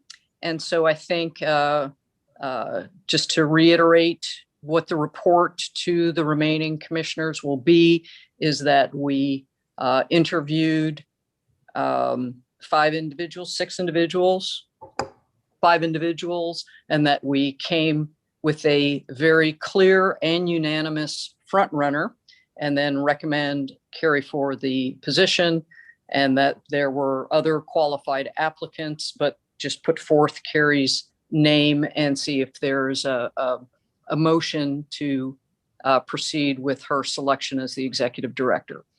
Is that what you want to happen? Yes, Yeah, I ma'am. think that makes sense. And this is highly unlikely, but let's say the commission rejects Carrie. You know, we don't like her. And so she doesn't get it selected. Then we just reconvene this committee. And we've already got the resumes or had the interviews. I think there's maybe 2 other people that we could consider if Carrie was not there. But I think the important thing is for Joanne to explain to the commission all that we did.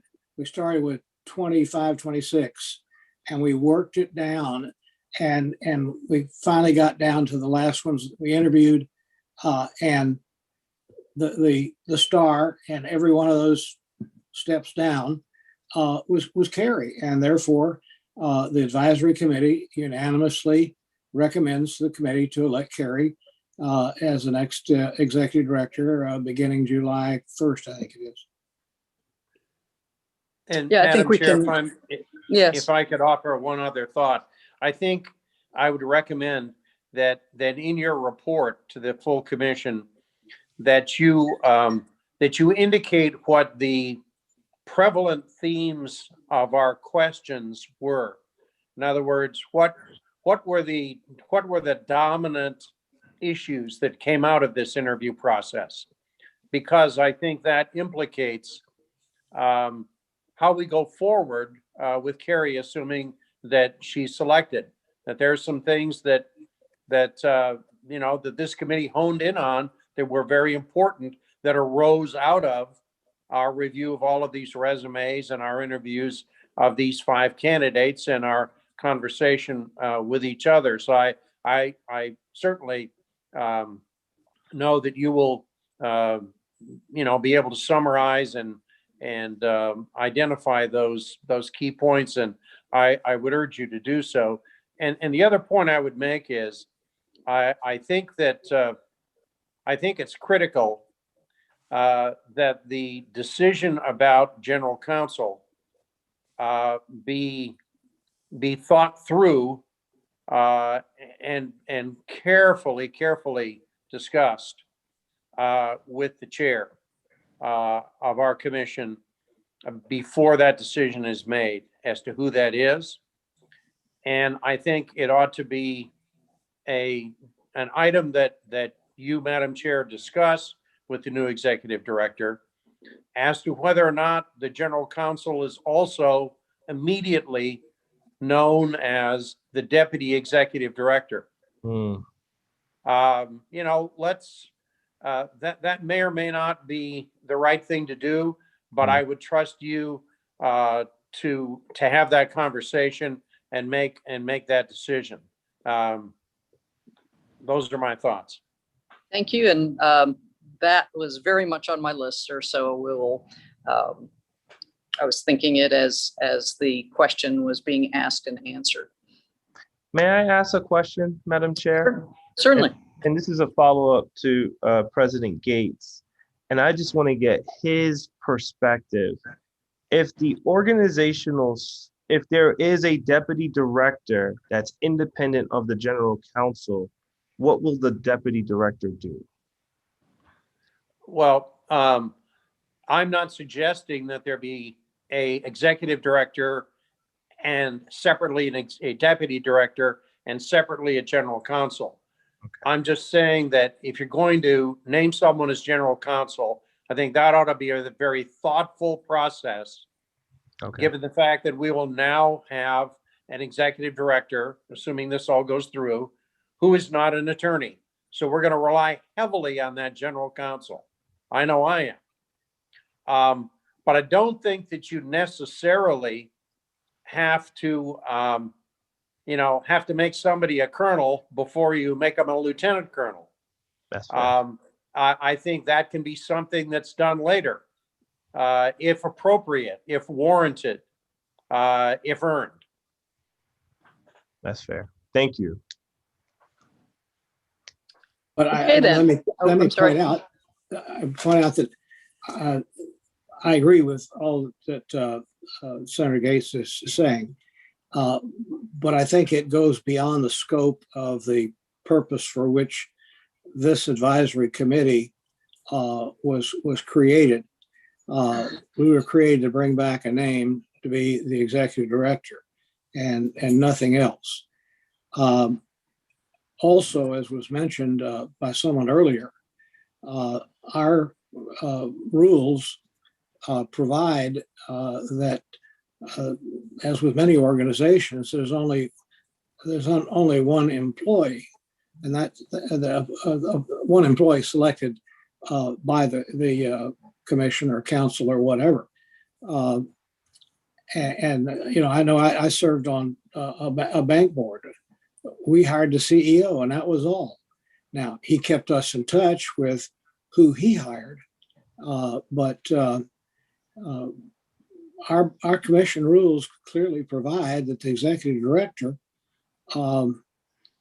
will make those hires, and if he or she is smart enough, they'll keep us involved and ask for our opinion. But I would think that the report we send back from this advisory committee just be restricted to the person we recommend to be elected the executive director, and then we'll go from there. We've got some good attorneys on staff already, very seasoned attorneys. There may be an in-house person there to bump up, and a lot of consideration needs to go into that, and the new executive director needs to be a part of it. Madam Chair, I just want to clarify, Senator Grant, I did not mean that we as commissioners should get involved in the hiring process. Okay. And if I misstated, I apologize. And I do think, at least for me as one member of this committee, for me, the decision to strongly support Carrie is married to my belief that there needs to be very careful and thoughtful insight given to who the general counsel is, and that at a minimum, the chair of our commission needs to be, just as you said, consulted about that process and about that hire. I'm not trying to get us involved in the hiring business. I don't want to be involved in that. But that's the position I was trying to articulate. And if I muddled it, I apologize. To me, it's clear that the report to the commission is about the recommendation for this hire. I do think because We have had predominantly attorneys in the position.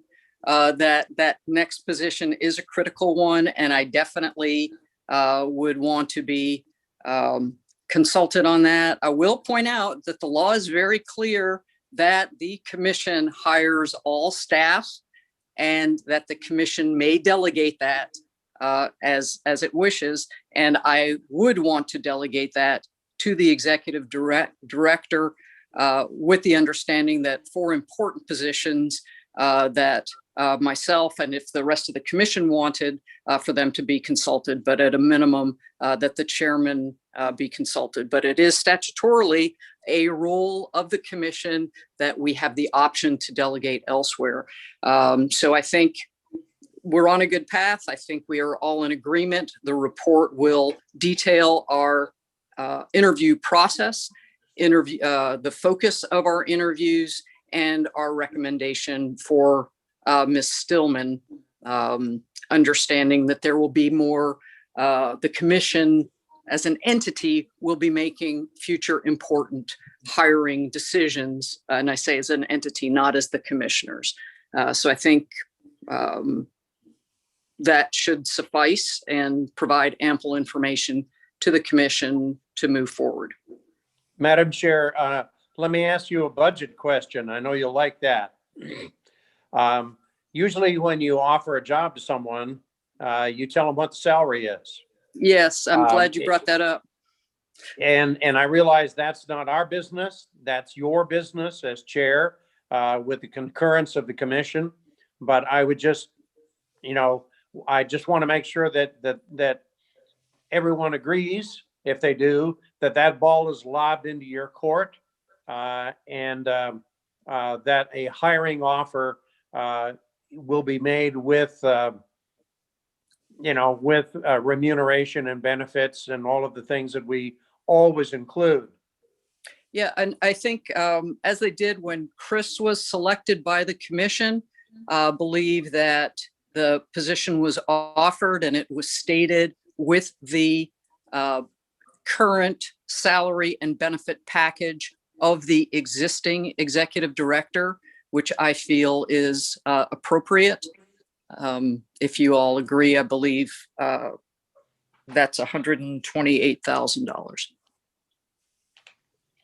Which is $40,000, almost $45,000 more than she is making now. She would have a whole new level of responsibility, and I think she is expected to do as good a job, and so I believe that salary should go with the position. Madam I Chair, agree. Yes.